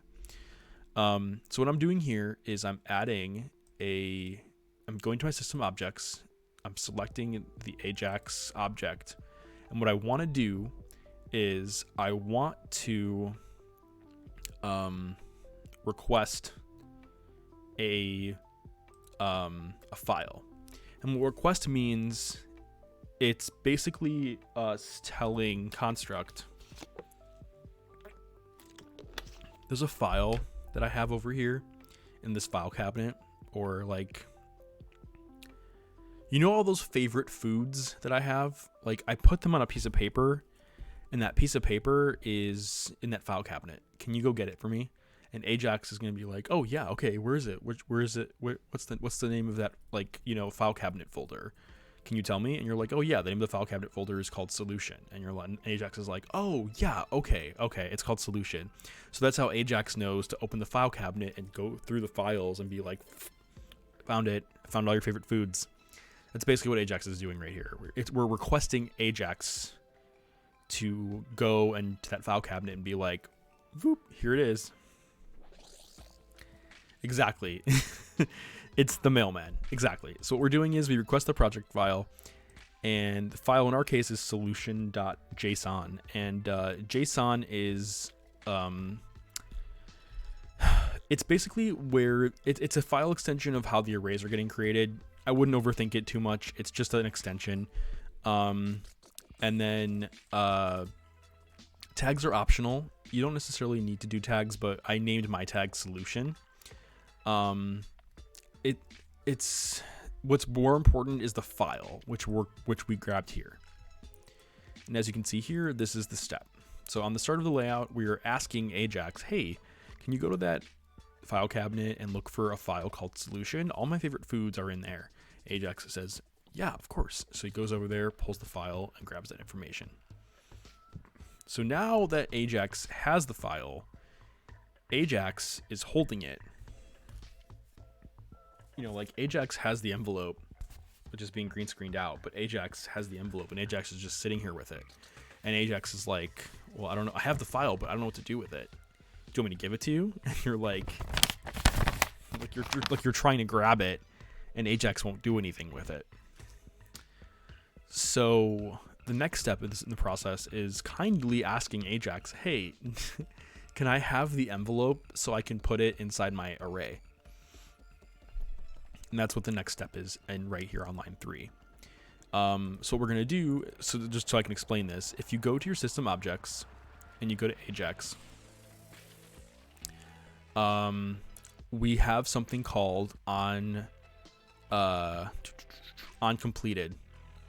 A bribe. Yeah, exactly.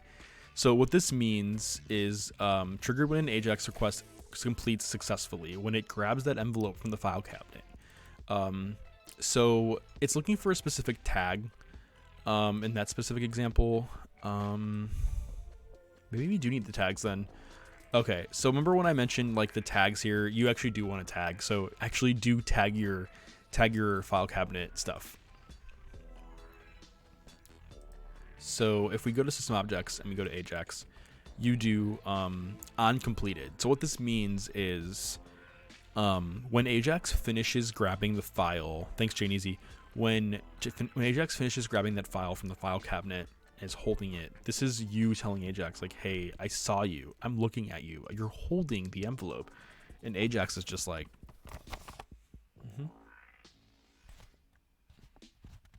I got it. Got the envelope. That's basically what Ajax is doing. So I'm going to go ahead and do that. And you're telling Ajax in the tag here, you're saying like, hey, I see you holding the envelope. And the envelope is called solution. That's basically what's going on here. This is you acknowledging that you're telling Ajax, hey, I see you holding the envelope, and the envelope is called solution. And then Ajax is going to say, okay, well, yeah, I know that you see me holding an envelope, but like, what do you want me to do with it? Like, do you want me to give it to you? Do you want me to do something with it? And that's what we say, yes. Yes, we do want you to do something with it. We have an array called array solution that we made. Learning game design is just me awkwardly trying to ask a stranger for help. Yeah, basically.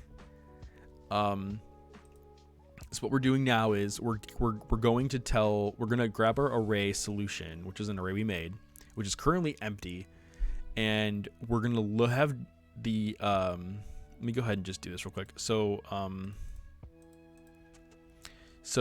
we're going to go to our system objects. We're going to go to the array solution, and then conveniently enough, you can do something called load. And remember how I mentioned that arrays have a JSON file extension? If you go to load here, you can actually load information into an array from that Ajax call. So what this is trying to say is like, well, Ajax is basically saying like, hey, what do you want me to do now? So let me just like backpedal for a second. This is the event saying, hey, Ajax saying, hey, what do you want me to do? This is, and what we're telling Ajax what to do. So what we're doing is we're going to our system objects. We're saying, hey, remember that array solution we made that's currently empty? We want you to load all the contents from your envelope, all those contents from that envelope, inside this array. And there is a function called Ajax, which is our current object that we have. It's just called Ajax, followed by a period. And then there's a built-in function called last data. Last data will take all of that, like all those favorite foods from that envelope, and put it inside the array and just dump it like in there. And then when you click done, Ajax says, okay, I'll go ahead and dump the contents of the envelope into that specific place. I know this is getting like really hairy, and I warned you all, but so this is what's going on here. It's loading all of that information into the array. So you're probably all wondering, okay, great, ItalianGamerJoe, like we called an Ajax request on the start of the layout, and we asked Ajax, hey, you're the mailman, can you go to the file cabinet and give me right? The Ajax mailman is really hairy, insanely hairy, like insane. We were asking the kind Ajax mailman to grab the file cabinet and go to we're telling him, hey, grab our favorite foods from that file cabinet and bring them over to us. And the mailman's like, yeah, sure, I'll do it. But he does it, but he doesn't actually do anything with it. He's just standing there. He's like, well, what do you want me to do with it? So that's where we told the mailman, well, hey, when you complete doing that, we want you to put all that information you found from the envelope into our array solution. And that is how the mailman knows what to do with it. So let me go ahead and go back to our current puzzle stream. There is a really, really cool feature that Construct has, and it's called debugging. Debug layout. So when I go ahead and load the debug layout, what's going on here is that it's showing all the amazing stuff going on behind the scenes. Imagine opening your game's brain and you're seeing everything that the game is seeing, but through the eyes of the game. It's kind of like when you're like a dungeon master in a D&D match and you can kind of like see everything that the players can't see. This is what it is. You're behind the scenes. Like, you're in this situation, you're the director, and you're seeing all the actors. You're seeing all the actors, like what they're doing. You're seeing the clock. You're seeing everything.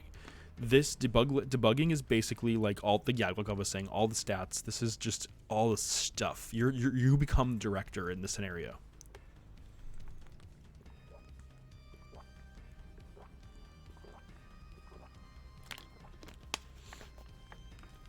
So what makes this really cool? Exactly, Guava. The NPCs' names that you can't remember. Exactly. So if you look at the bottom left corner here, there's something called array solution, and that is the array we created. So if you go ahead and click on it, and you go to the data section right here, you'll see something really cool. Something really, really cool. This is the array that we asked the mailman to put in. And guess what? It's the same solution as what we had it originally, which was 5162738449. So our Ajax mailman did it right. Our Ajax mailman put the contents of the envelope in the places he asked us for them to be in. So that's basically how debugging works. Debugging gives you the opportunity to become the director of the movie, of the show, of the game. And you can click on an actor and you can ask the actor, hey, tell me what's going on, or show me the script. And this is everything you can see.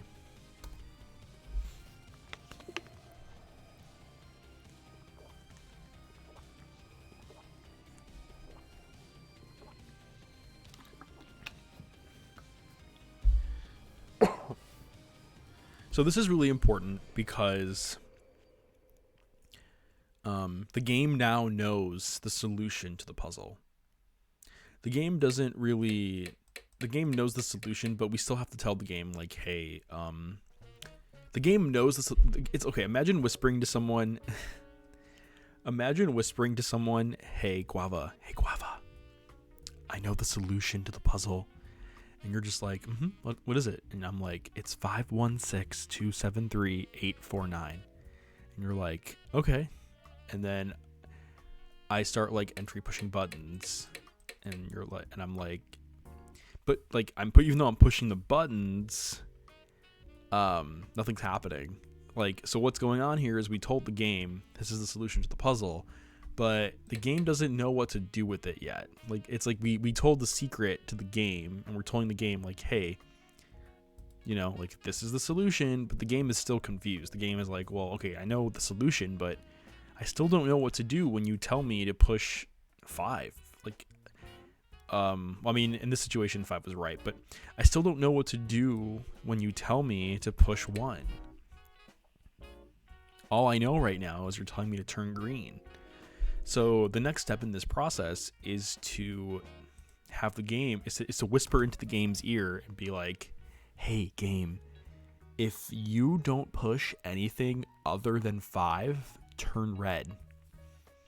If you don't push anything other than 5 on the first part of the password, turn red and reset. And then that way the game is like, oh, okay. And then the game, you know, decides to like do it right. But when it comes to game development and making programs, it's like you're talking to someone that has no clue what's going on. And that's why programming and game development is so fascinating, because you literally have to like speak a language of computers. Esco, that scared the crap out of me. You have to literally speak the language of computers in order to figure that out. So it's really fascinating and it's really interesting. It's just, yeah. So anyway, we're gonna go ahead and we're gonna do that real quick, which is how to make the game know to turn red if the solution of the puzzle is wrong. So if we go to puzzle stream, actually no, I have to grab it real quick. So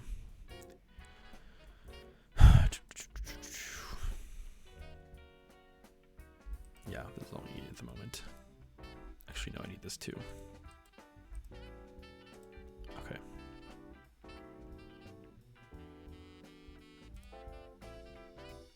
Also, Esco, how are you doing? so know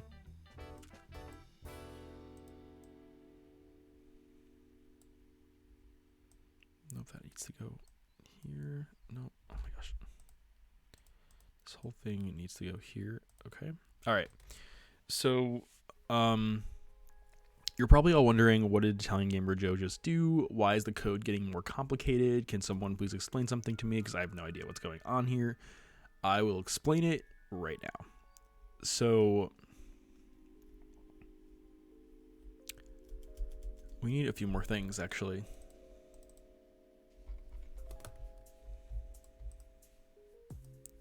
Okay, we need the count variable. Ah, okay, that's not what we needed. Let me see for a second. Global number count. Is it not gonna let us? Damn it. Okay, actually, that might be fine then. That's fine. You know, that's fine. Okay.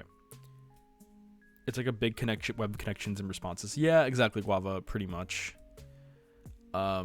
Okay, so what's going on here before I started copying and pasting everything? Ignore what I just copied and pasted.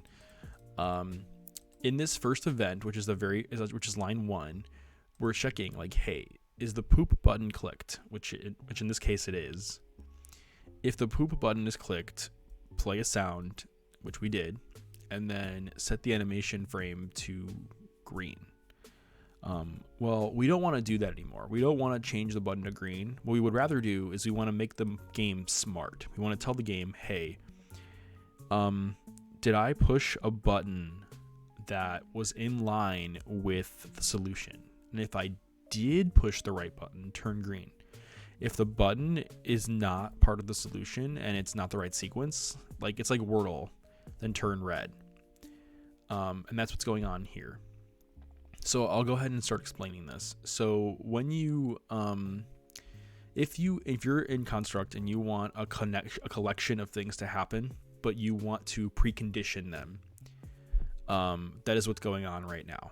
So for example, I want every button to play a sound. Regardless if it's right or wrong, the button will always play a sound. However, I only want buttons to turn green when it's part of the actual solution. So what I want to do is I want to go into my system. So in order to do this, you would just right click add, and then you would just do add a sub event. And then you would go ahead and add what you're supposed to do. And I'm actually going to explain that next.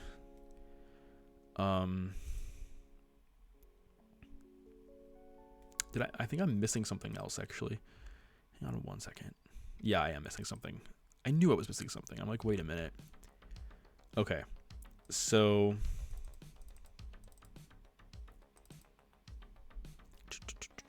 puzzle stream. Yeah. Okay. So, now that I think about it, it might be easier if I just create a new variable and just call it count2 or something. That's fine. Like I said, this is getting really hairy. Oh man. Okay.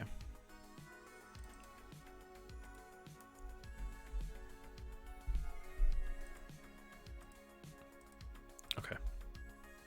So what's going on right now is I want every button to play a sound from line 1. Like I want every single button to play a sound.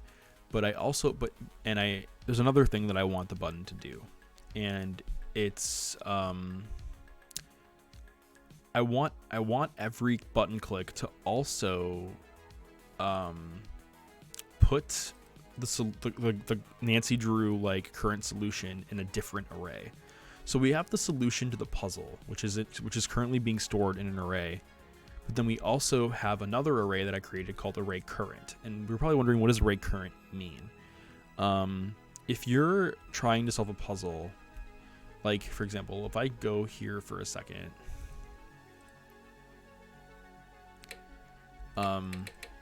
if you're just pushing buttons, what we need to do is we need to have a place where the current sequence of buttons is being stored. and compared. So for example, if the solution to the puzzle is 51627384 9, and that's currently being held in the solution array, we need to have a separate array that's currently holding the current iteration, the current system. So for example, if I press 5, what I need to do is I need to have the system store 5 in a separate array called current. Because in this current point in time, this is what the sequence of Nancy Drew's button pushing is. So, you know, let's say for example, as Nancy, I press 1. 1 gets added to that array. Let's say I push 3. Well, 6 is supposed to be the next button in the sequence. So what's going to happen is it's wrong.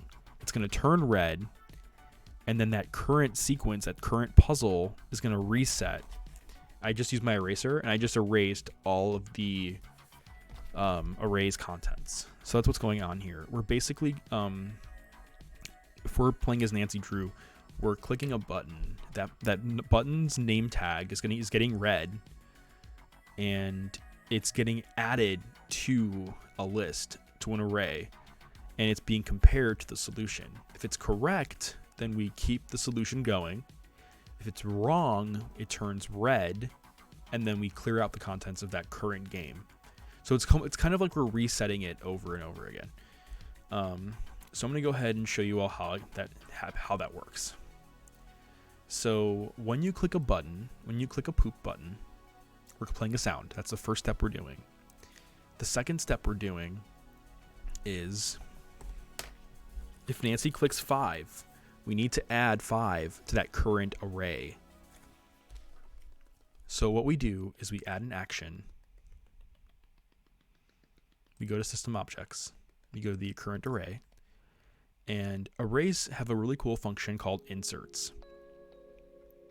And if you go to manipulation and read right here, it says insert a new element at an index on an axis. So if I click this, it's asking me a bunch of different things. It's asking me the value to insert. It's asking me the 0-based index to insert into, and then what axis. For the axis, don't even worry about it. Just stick to X. That's totally fine. I know it's like math class. Don't worry about it though. Just stick to the X-axis. Don't even think twice. I need to drink some water.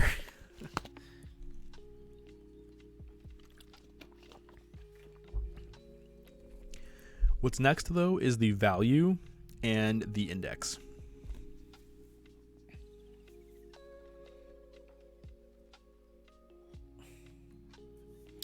Thanks, Guava. I appreciate that.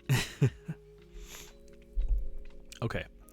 So you're probably wondering, if I click a button, I can't just put 0. Like 0 is not the right value. What value am I entering then? Like what am I, if I click a poop button, if I'm clicking a poop button, how do I know what goes in there? If I'm clicking a poop button, how do I know which value of the button is going in there? I'll give you a hint.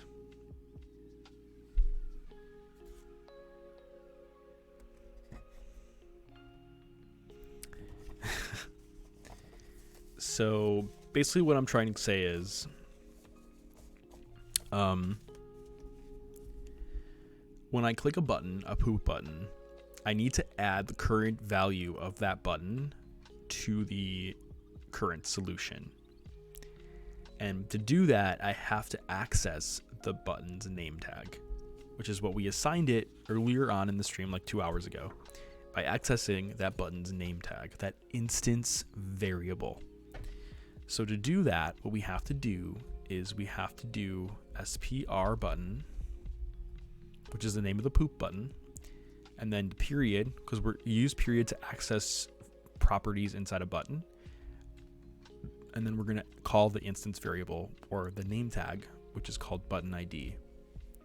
So we're calling the button, and then we're accessing the button's ID, or in this case, the button ID would be like the name tag. So like would be like the button's name, for example. And then the next part is where in the array are we inserting into?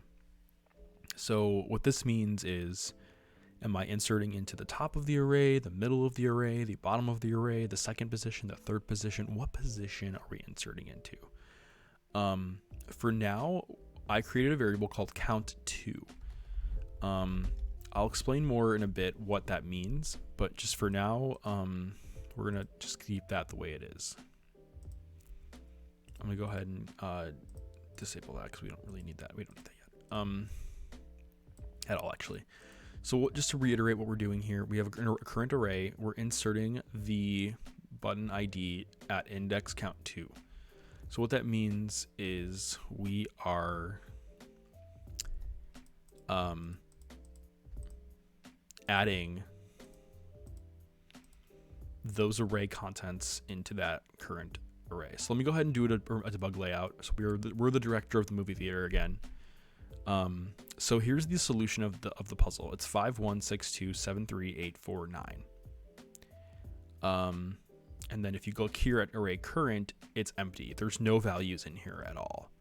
When I start clicking things though, you're going to start seeing values enter this array. So if I click 1, notice how 1 is now in the array. If I click 3, 3 is now in the array. If I click 9, 9 is also in the array. 2, 4, 5, 6. It can go on forever. I can enter as many as I want. But as you can see here, we're adding values into that array, and it's getting filled in with data, which is really great for us because now we can compare that data to the solution. Right now it's just entering. So right now we're just entering data into it, but we're gonna have to compare that data to the solution. So let me go ahead and close this and do the next step of this process. So the next step of the process is, according to my Nancy Drew checklist, it's what happens if the user clicks the correct button? What happens if the user clicks the solution? What if they're clicking the right buttons, the right numbers? In this case, the first correct button is 5. So we have to make sure that it turns green, and we have to make sure that it's still going correctly. So how do we do that? We do that through preconditioning events. So I want all buttons to make a sound, and I want all buttons to get added into an array and the current game, the current sequence, which we did here. But for these events down here, I don't want all buttons to do these things. I don't want every button click to do this, which is why here I have these preconditioned events. And what preconditions mean are, don't do this until I say to do this. Don't give me the pizza unless there's cheese on it. Don't give me the pizza unless there's, olives on it. Don't let me jump unless I have shoes on.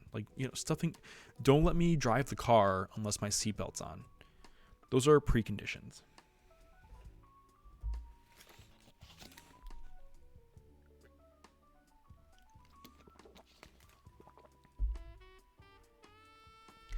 So anyway, you're probably wondering what's the precondition here and why does this look really confusing? I'm going to go ahead and try to explain that as best I can.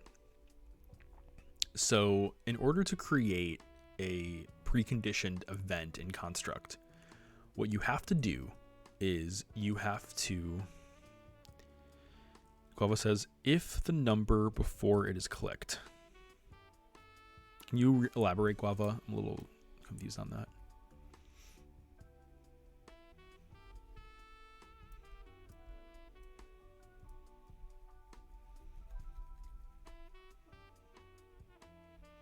Is that the prerequisite?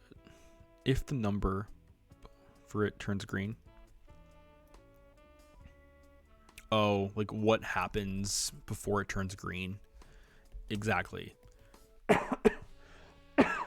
Yeah, exactly. what is happening before the number decides to turn green. So this is a precondition, and it is basically us trying to tell the game, this is what I need in order for you to turn green. So let me add a comment here. The comment is this, green. This is what I need for you to turn green. And I'll explain what it is. Does that help, Guava?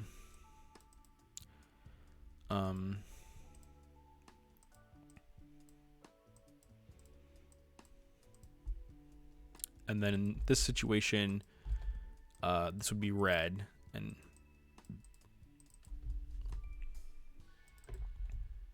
so these are basically like preconditions. The first one is green. This is what I need for you to turn green, and this is what I need for you to turn red. So you're probably wondering, thank you for telling me that, because actually it helps me explain this better. So you're probably wondering, how do I even do preconditions? Like, how does that work? So in order to do that, I need to go ahead, I need to click the add, I need to right click on the topmost parent, and I need to add a sub event. Sub events are basically like this blob here. It's how you add like additional events that can happen in your mouse click that are conditionalized, or maybe not, if it depends whatever you're trying to do. Let me go to system, and the reason why we're going to system is because we need to compare two different values. So the first value we're comparing is the number 5 on the array. We're comparing the 5 on the array to whatever Nancy clicks. So what we need to do is that we need to compare the 5 from the solution to the 5 of whatever's currently in the game, whatever Nancy currently picked, or whatever we currently picked, the player. So if it's a 5, turn green, because we're making progress down the array. But if it's not 5, if it's anything other than 5, then turn red and then reset everything.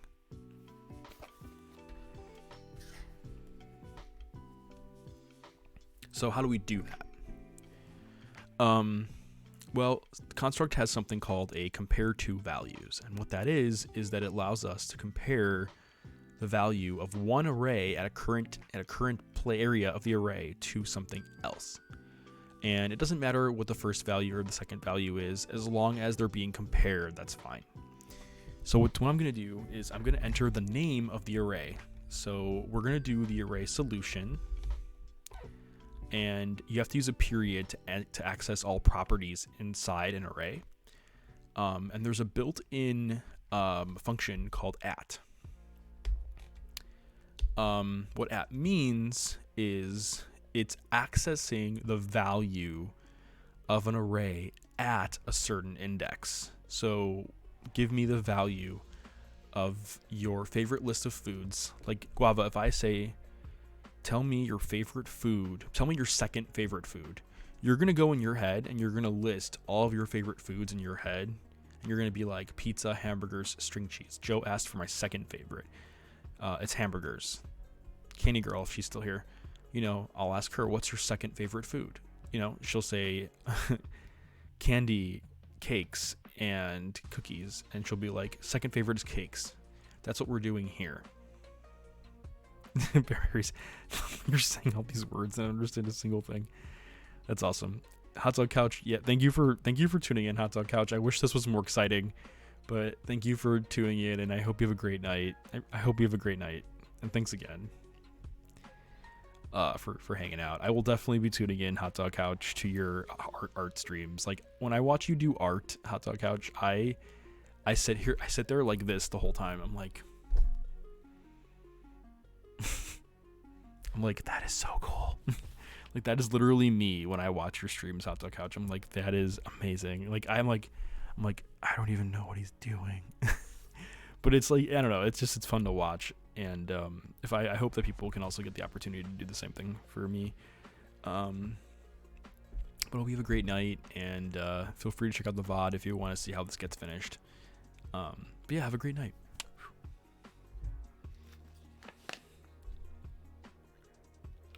Can we get another shout out for Hot Dog Couch, please?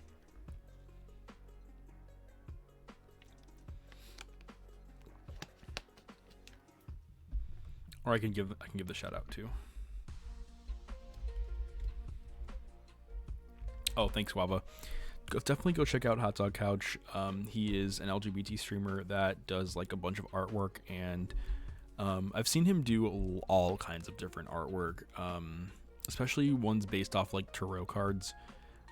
Very, very beautiful artwork. Absolutely amazing. So definitely go check out Hot Dog Couch's artwork. Streams. Super nice guy and really cool content. So have a great night, and thanks again for tuning in. I really appreciate it. Okay, so back to finishing this up, this project. So the first value that we're comparing is the solution, the array's solution. But we're doing it based on a certain index. And in this case, it's the first index, but it's not always going to be the first index. It might be the second or the third or the fourth or the fifth. And how do we track that? Well, we track that with a count variable. And count2 that you see right here is a global variable that I created. And I'll explain global variables shortly after I do this. But what we need to do is we need to set it equal to, we need to set the variables, the parameter, I should say, of at to count2. And that's how programming works. It doesn't have to be a 0 to 9 based index. I can actually do a word instead. And the system knows to use that word because that word is actually a number. So now you're probably wondering, okay, well, that's great, Joe, but like, how does the array know to compare, like what are we comparing to? Like we were able to grab the solution, but what are we grabbing it to? And that's a great question. We are grabbing array current, which is the current game we're playing. It's the current sequence of numbers that we, the player, are clicking, that Nancy in the scene is clicking, or whoever else. And then we're gonna do the same thing. We're grabbing what we, the player, or Nancy, clicked at the current index that got created. So in this case, it's also count2.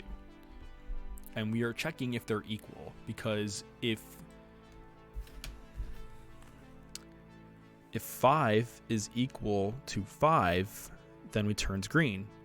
If it's not equal to 5, then we turn red and we reset everything. It's adding to its own array. Exactly, Guava. It's adding, because the solution is already complete. We're not adding anything to the solution array, but we are adding to the current, to the array current. And that's how the array is getting built. So as you can see here, we are currently adding to this array. I'm gonna disable this one because this is an old code, but this is what we're doing. So we're checking to see what we need to turn green, and to just reiterate, we're comparing the current value of the solution, which is 5, and we're comparing it to the current solution of the current array for what Nancy picked, which was 5. And in this case, it's correct because it's green. I'm sorry, it's because it's 5. So you're probably wondering what a global variable is and what count2 means. So in Construct, if you right click and you do add global variables, the reason why they're called global is because you can access these variables anywhere in your project. They're available anywhere and everywhere, and that's why they're called global variables. So if I wanted to create a global variable and call it Joe's favorite drink, and I set it to a string, and I call it water, my for initial value, I can access this global variable anywhere, in any layouts, in any event sheets, anything. This global variable is available everywhere. So it's really cool. It's really convenient. And that's what we're doing with this count2. We're creating a variable called count2, and yeah, well, exactly. It'd be like a pause menu. It's basically a piece of information that can be accessed literally anywhere.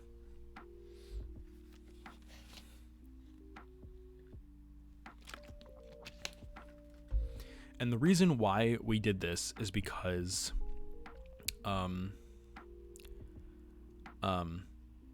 okay, so the reason why we did this is because as Nancy continues to enter correct buttons, we need the game to increase the count so that we can continue comparing each solution.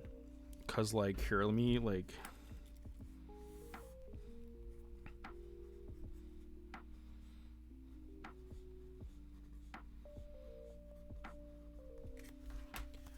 so this is the solution array. This is the current array, and then this is count. When count is 0, the values are 5. The solution value is 5. When count is 1, the solution value is 1. When count is 2, the solution value is 6. So what's happening here is count is getting increased every single time we push a button, but only if it's a correct button push. If it's a wrong button push, count will reset back to 0 again, and it will continue checking if it's the right number every single time until the end. If it's the wrong number at that specific count, then it will it will reset and count will go back down to 0 again. So count is kind of like a trigger. It's kind of like a progress meter, and count is basically like the index. Count 2 is what I should say. We named it count 2. So count 2 is basically like the progress as it moves across the screen, and it's basically accessing all that information from within my system. So that's what we're doing here, and we're comparing it and we're checking to see if they're equal. I don't know if you noticed that, but we're checking if they're equal. So if they are equal, there's some things we need to do. We need to make the button green. So what we're going to do is we're going to go into the system. We're going to go into the sprites. We're going to go ahead and select our poop button, and we're going to set the animation frame to 1 because 1 is green. So that we did that. The next thing we're going to have to do, though, is we're going to have to increase the count because we're using that as our indexer when we check our puzzle solution.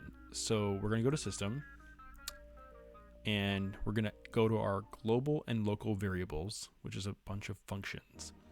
We're going to add 2, and then we're going to add to count 1 because we're progressing through the arrays and checking the values. So what we're doing here is we are turning the button green, and we are adding 1 to the count 2 indexer so that as it continues and as Nancy or we the player continue pushing buttons, more buttons can turn green and we can successfully go through the puzzle. But now the next question is, what about red? What about wrong buttons? What do we do then? So let's go ahead and do that. So in this system, we're checking if they're equal, but what if they're not equal? So conveniently, if you're just doing equal or not equal, all you have to do is right click, hit add, and go to else. What else does is that it checks to see if these two are equal, and if they are equal, then it runs that code. If these two are not equal, it immediately goes into else and runs all the actions inside else.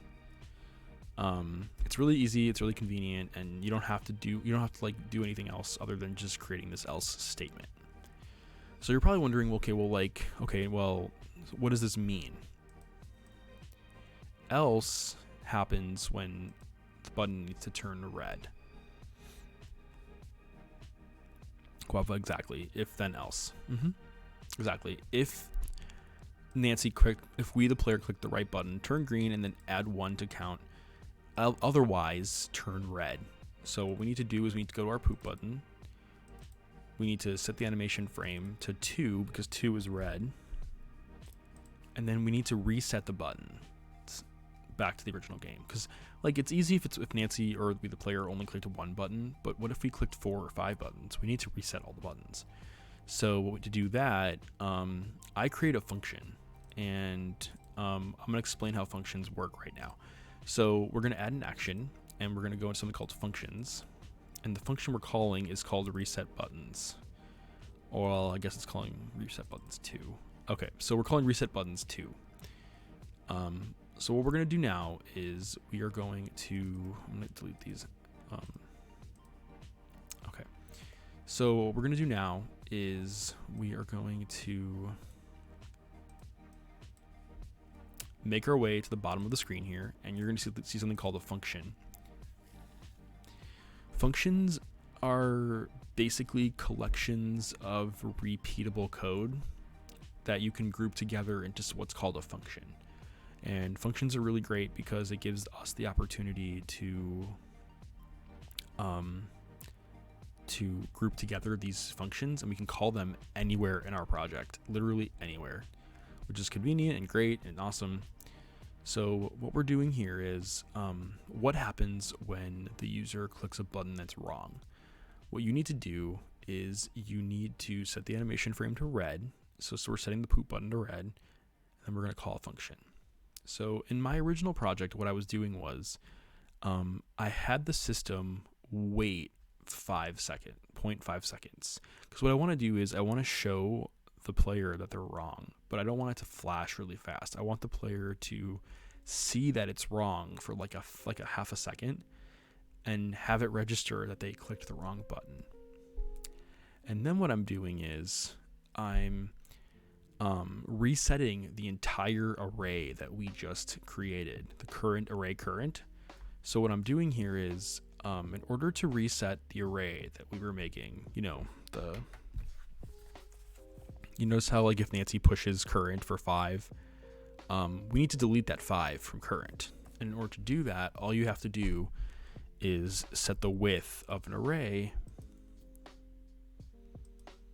So array current, you would set the size of the array of the width back to 0. What that does is that it basically deletes everything from the array and allows you to start the array over again, and it refreshes everything. The next thing we need to do is we need to reset the count, because the count might be at like position 6, position 7, and that's not going to work. The count needs to be in a spot that's back at the beginning again. Otherwise, it's going to be in the wrong spot, and we're going to get array values that are just all over the place. So we're resetting that global variable count back to 0 again. And then finally, the very last thing we're doing, that poop button, we're going to set the poop button's frame back to its initial state, its original frame. I know this is a lot of code and it's a lot of stuff going on here, so I'm going to reiterate it one more time and then I'm going to try this. So at the start of our room, we are requesting the Ajax mailman to get the solution of the array that we made called solution right here. The solution to our puzzle is 5162738449. And this pertains to all 9 buttons. Because programming is 0 based, you're not seeing 0 to 8, you're seeing 0 to 8 instead of 1 to 9. But if you notice here, we have a 9 here because the bottom row for row 0 represents all the buttons that are in the room.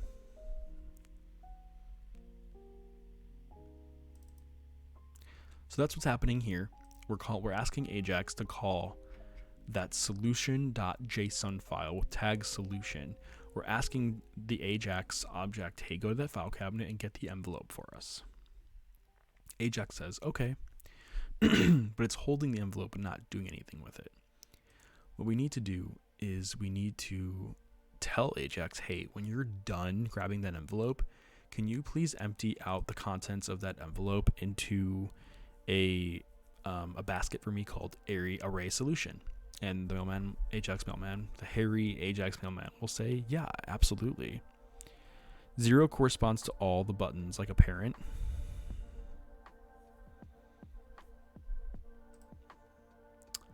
So, well, let's answer your question. Kinda. So arrays can be multidimensional. So if I do like a height of 2 or a height of like 5, I can create like arrays that are filled with tons of different data inside them. A width is just telling you how big the array is. So like Tell me, Guava, your top 9 favorite candy bars. Your top 9 favorite colors. Sequentially from favorite candy bar ever to not so favorite candy bar. And the 0 here corresponds to the height of an array, which is just, in this case, it's just one row. So think of it like an Excel spreadsheet. Like in an Excel spreadsheet, the 0 represents row 0. Like it's row 0 of an Excel spreadsheet. And then it has 9 columns. It looks like it's 0 to 8 because it's a 0. Programming is 0 based, but it's technically it's 9 columns across. And then the reason why we did 1 to 9 instead of 0 to 8 is because I think for ease of use purposes, I wanted to assign each button an actual value that wasn't 0, just to make it easier for ourselves. Because when we're like trying to solve a puzzle, I thought it'd be easier to count them, like 1, 2, 3, 4, 5, 6, 7, 8, 9, instead of 0, 1, 2, 3, 4, 5, 6, 7, 8.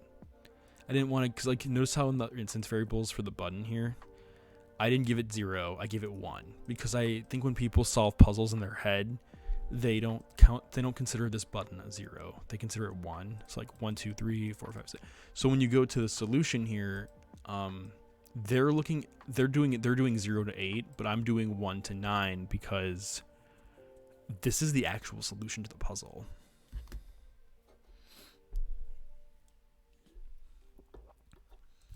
But yeah, so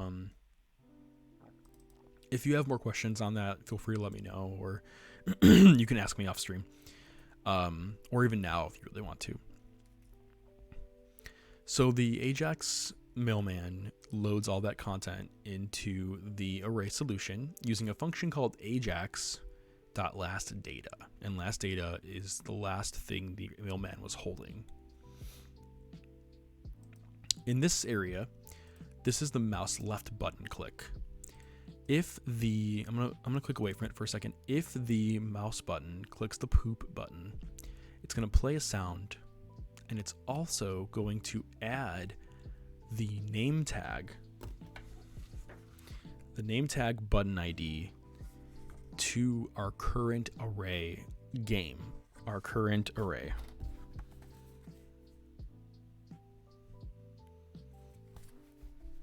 And all button clicks will do this. All button clicks will do this.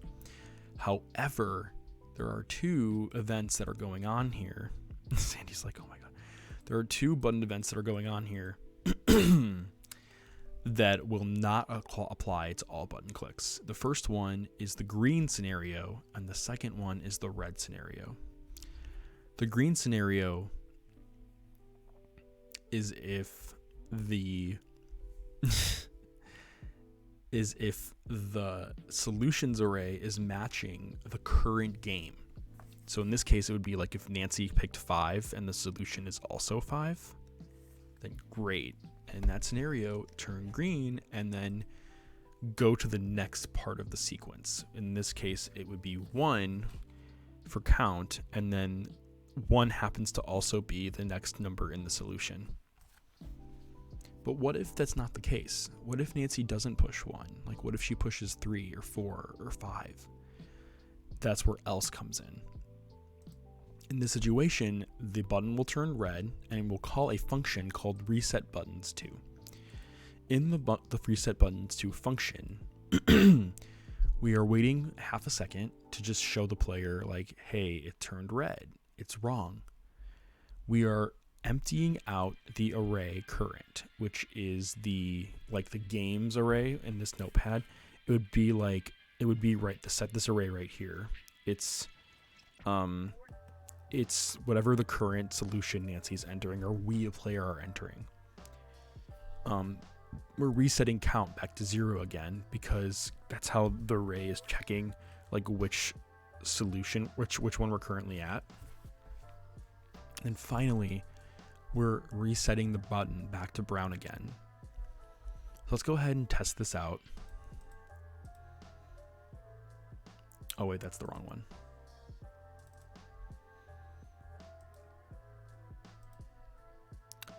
Okay, so the solution is still 5162738449. And then currently array current has nothing in it. As you can see, we entered 1 just to see if something would happen. It's turning red and it's giving us, it's flashing, and then it's, notice how it's adding that data and it disappears. Now let's try the correct one, 5. It got added. The next one is 1, and then 6, and then 2. Let's try something wrong. Notice how they all reset, and current got reset as well. So 5, 1, 6, 2, 7, oops, 5, 1, 6, 2, 7, 3, 8, 4, and then 9. So as you can see here, we successfully did it correctly. But the problem is we don't have a success screen. Like, we don't have an end game. Like, we got the puzzle solved, but we don't have an end game. So that's the next step. So you're probably wondering, well, what's the end game? And I'm going to go ahead and do that really quick and add that in. So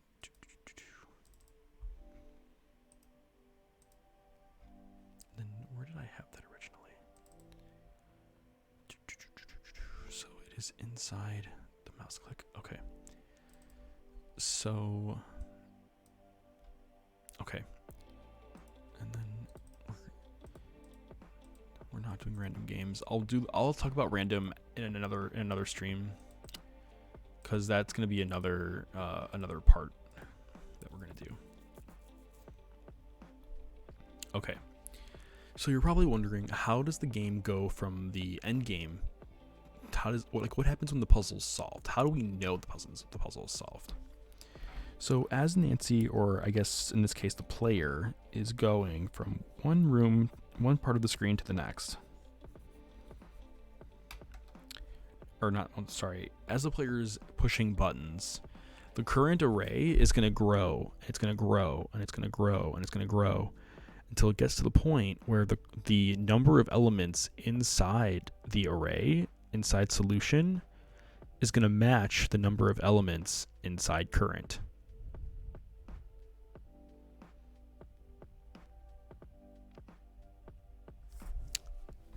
So as you can see, the number of elements inside both arrays are going to match. And if that happens, that means the game was a success. We won. So what's going on here is so when you click the mouse, you have the steps that happen. You have the green scenario, the red scenario, and then finally we have one more situation that happens here. The way construct handles things, we need to have it outside the else statement, so we have it right here. I'm going to add a quick comment. Just call this the success scenario.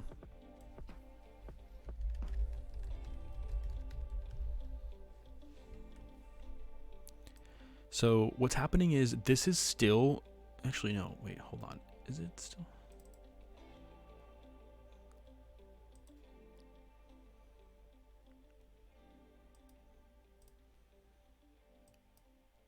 Okay, yeah, it is. Okay, I screwed it up. Okay.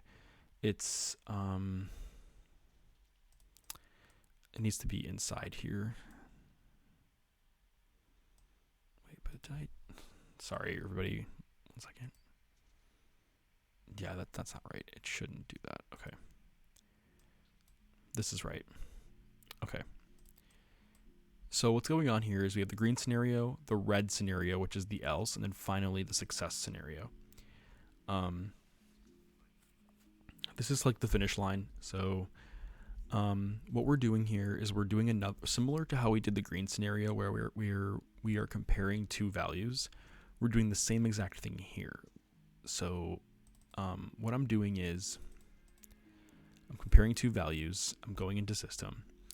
And what I'm doing is I'm comparing array current's width to the width of array solution. And the reason why I'm comparing the widths is because if you do array current with a period followed by width, it'll return the number of elements inside the array. Similar to, and array solution will do the same thing as well. I want to just do this. I want to talk about this for 1 second. If you're doing arrays and you're trying to count how many elements are in the array, do not do array.count. Array.count is wrong.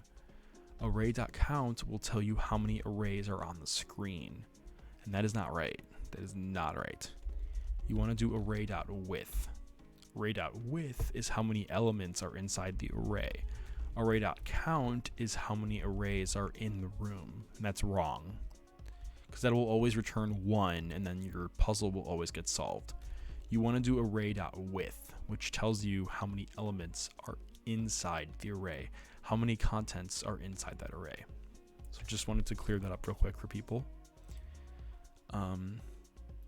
So once they match up the number of elements in both arrays, that means you have a successful puzzle. We're going to play the door opening animation, which means the puzzle got solved. We're going to wait a few seconds just so the player can realize that they solved the puzzle, and then we're going to go to the success screen, thus showing the player they completed. Immediate success life hack. Yeah, exactly. Exactly. So let's go ahead and test that real quick. I'm going to save the game, and then I'm going to test it real quick.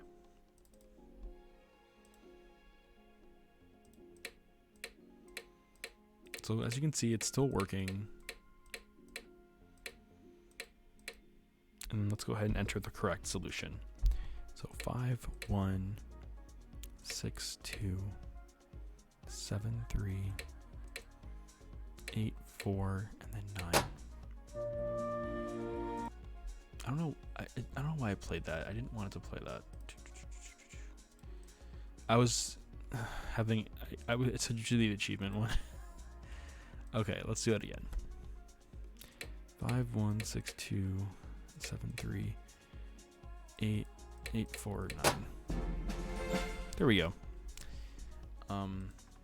Again, I wanted to just reiterate that when I was solving this puzzle last night on my own, I did include my own personal music. So that's why you're hearing that for a second. But anyway, this is when I do eventually release the project for free, you're only going to see my assets in here, which are free assets, and not affiliated with Nancy Drew at all. These are just generic free assets that I own. Okay, so anyway, that's pretty much. Let me go ahead and do it again just to show you all what I did tonight. So this is the project here, and if you push a button, it's wrong. Like, this is telling you it's wrong unless you do this.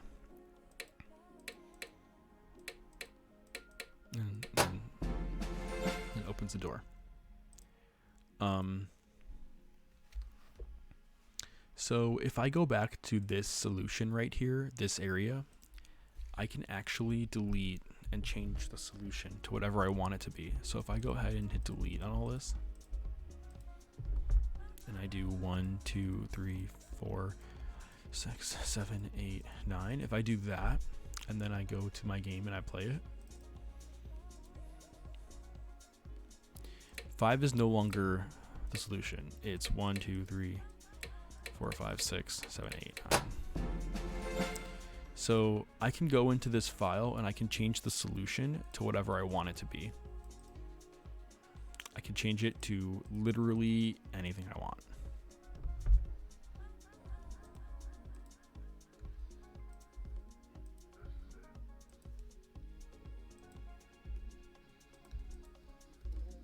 And it will always stay the same solution every time. It will always be the same solution. So I'm going to go ahead and save that. And I'm just going to, one more time, go through what we talked about tonight. So once again, we created a 9-button sequence puzzle. and we did that by creating these buttons, which are called sprites. Buttons have instance variables called button IDs, which have their own assignments to them: 1, 2, 3, 4, 5, 6, 7, 8, 9. These are all contained in a puzzle stream layout, which has an event sheet called puzzle stream. If we open the puzzle stream event sheet, you can see all the code with all the comments. On the start of the layout, we have the Ajax mailman. He gets information, he puts things away. He's very kind and hairy. And then we have the mouse click. So if the mouse clicks on a button, it plays the button press, and it adds the value of the button ID of that name tag to the array current, which is the current game we're playing. Count2 is the global variable I declared, and this is just telling us insert whatever the value of that button is at that current index of the array. The next thing we have is our scenarios. So green is, this is what happens when a button turns green. We're checking if the solution at that count is we're checking if the solution number at that specific index is equal to what our current index button is. And then we're setting it to green, and then we are adding 1 to count so that we can check the next button and the next one and the next one. Red, if it's not correct, then we need to have it turn red, and we're going to call the reset function. The reset function waits a few seconds. It clears out the current game. We're resetting the index checker back to 0, and then we're changing the button back to brown again, so it's no longer red. In the success scenario, we're checking the widths of the arrays to see if the number of elements in solution is equal to the number of elements in current. That means the current game that the player is playing is a success because all the numbers must have matched. And then we play a door open, we wait a few seconds, and then we go to the success screen. I didn't get a chance to go through this yet, so the success screen is a screen with an image on it. It's an image sprite, and then the success screen also has its own event sheet called success. There's only one event on this screen. On the start of the layout, so if I go to add event and I go to system, on start of layout, we are having the audio object, the DJ. We're having it play a file called achievement, and it's not looping. The volume is -20. We hit done, and it plays the sound. Super easy, super easy room. This room is the easiest room in the entire puzzle. And we're good to go. So I'm gonna go ahead and just show you it one more time.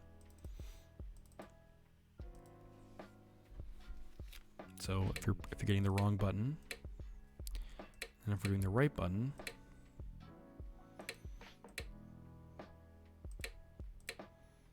and as you can see, the door is open and we're good to go. So that is the full puzzle sequence that I made tonight.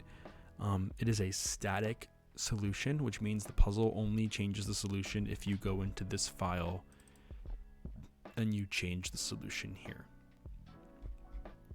In the next stream that I do for this, I will show you all how I was able to include a randomized solution so that if you wanted to create a version of the puzzle that's random each time you play, you'll be able to create a version of the puzzle where it actually is randomized. Every single time you open the puzzle, it'll be randomized.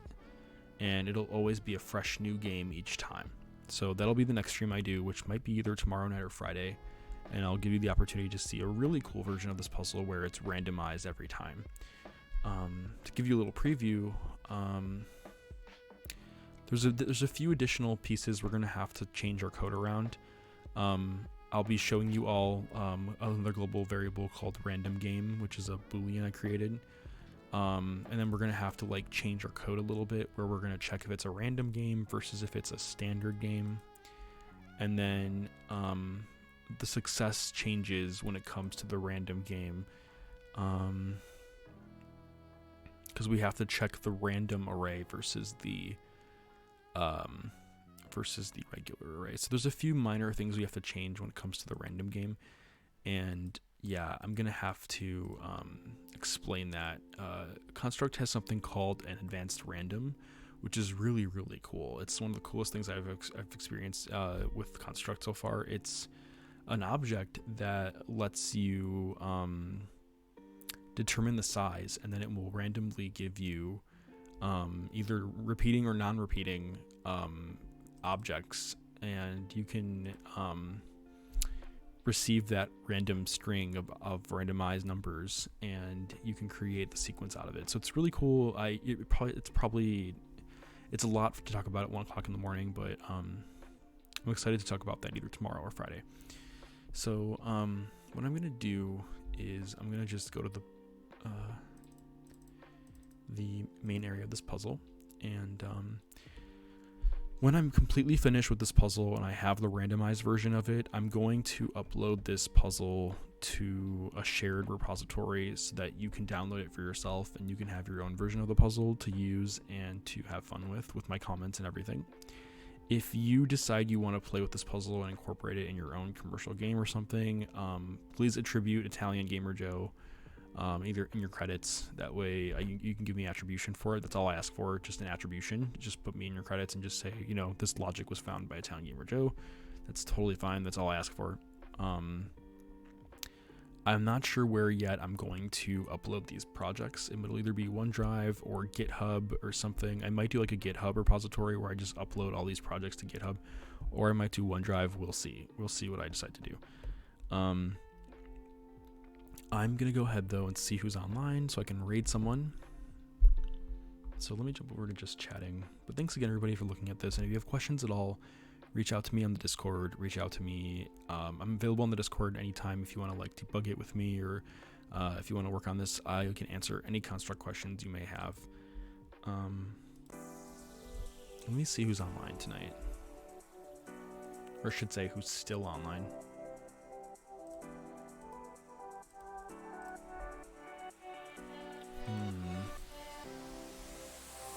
Good night, Marco Polo. Thanks again for coming in. I really, really appreciate it. Oh, okay. Prickly Foxbear is still online. I think I'll go ahead and give him a raid. Okay, for those of you who don't know who Prickly Foxbear is, he is a really awesome RPG streamer, and he streams like all kinds of games, but he's really friendly, really nice guy. Love his content. Like, amazing person. And I'm going to go ahead and give him the raid. Once again, I hope you all have a great night. Thank you so much again for hanging out with me and this stream. This was a lot of fun, and I hope that maybe some of you got the opportunity to hang out and check it out. And just thanks again, everybody. Thanks again for hanging out with me. And this will be on YouTube if you want to learn how to do it yourself. I will also upload the project at some point. And thanks again for hanging out with me. Part 2 of this project will be soon, and I'm excited to do like more Nancy Drew stuff as well.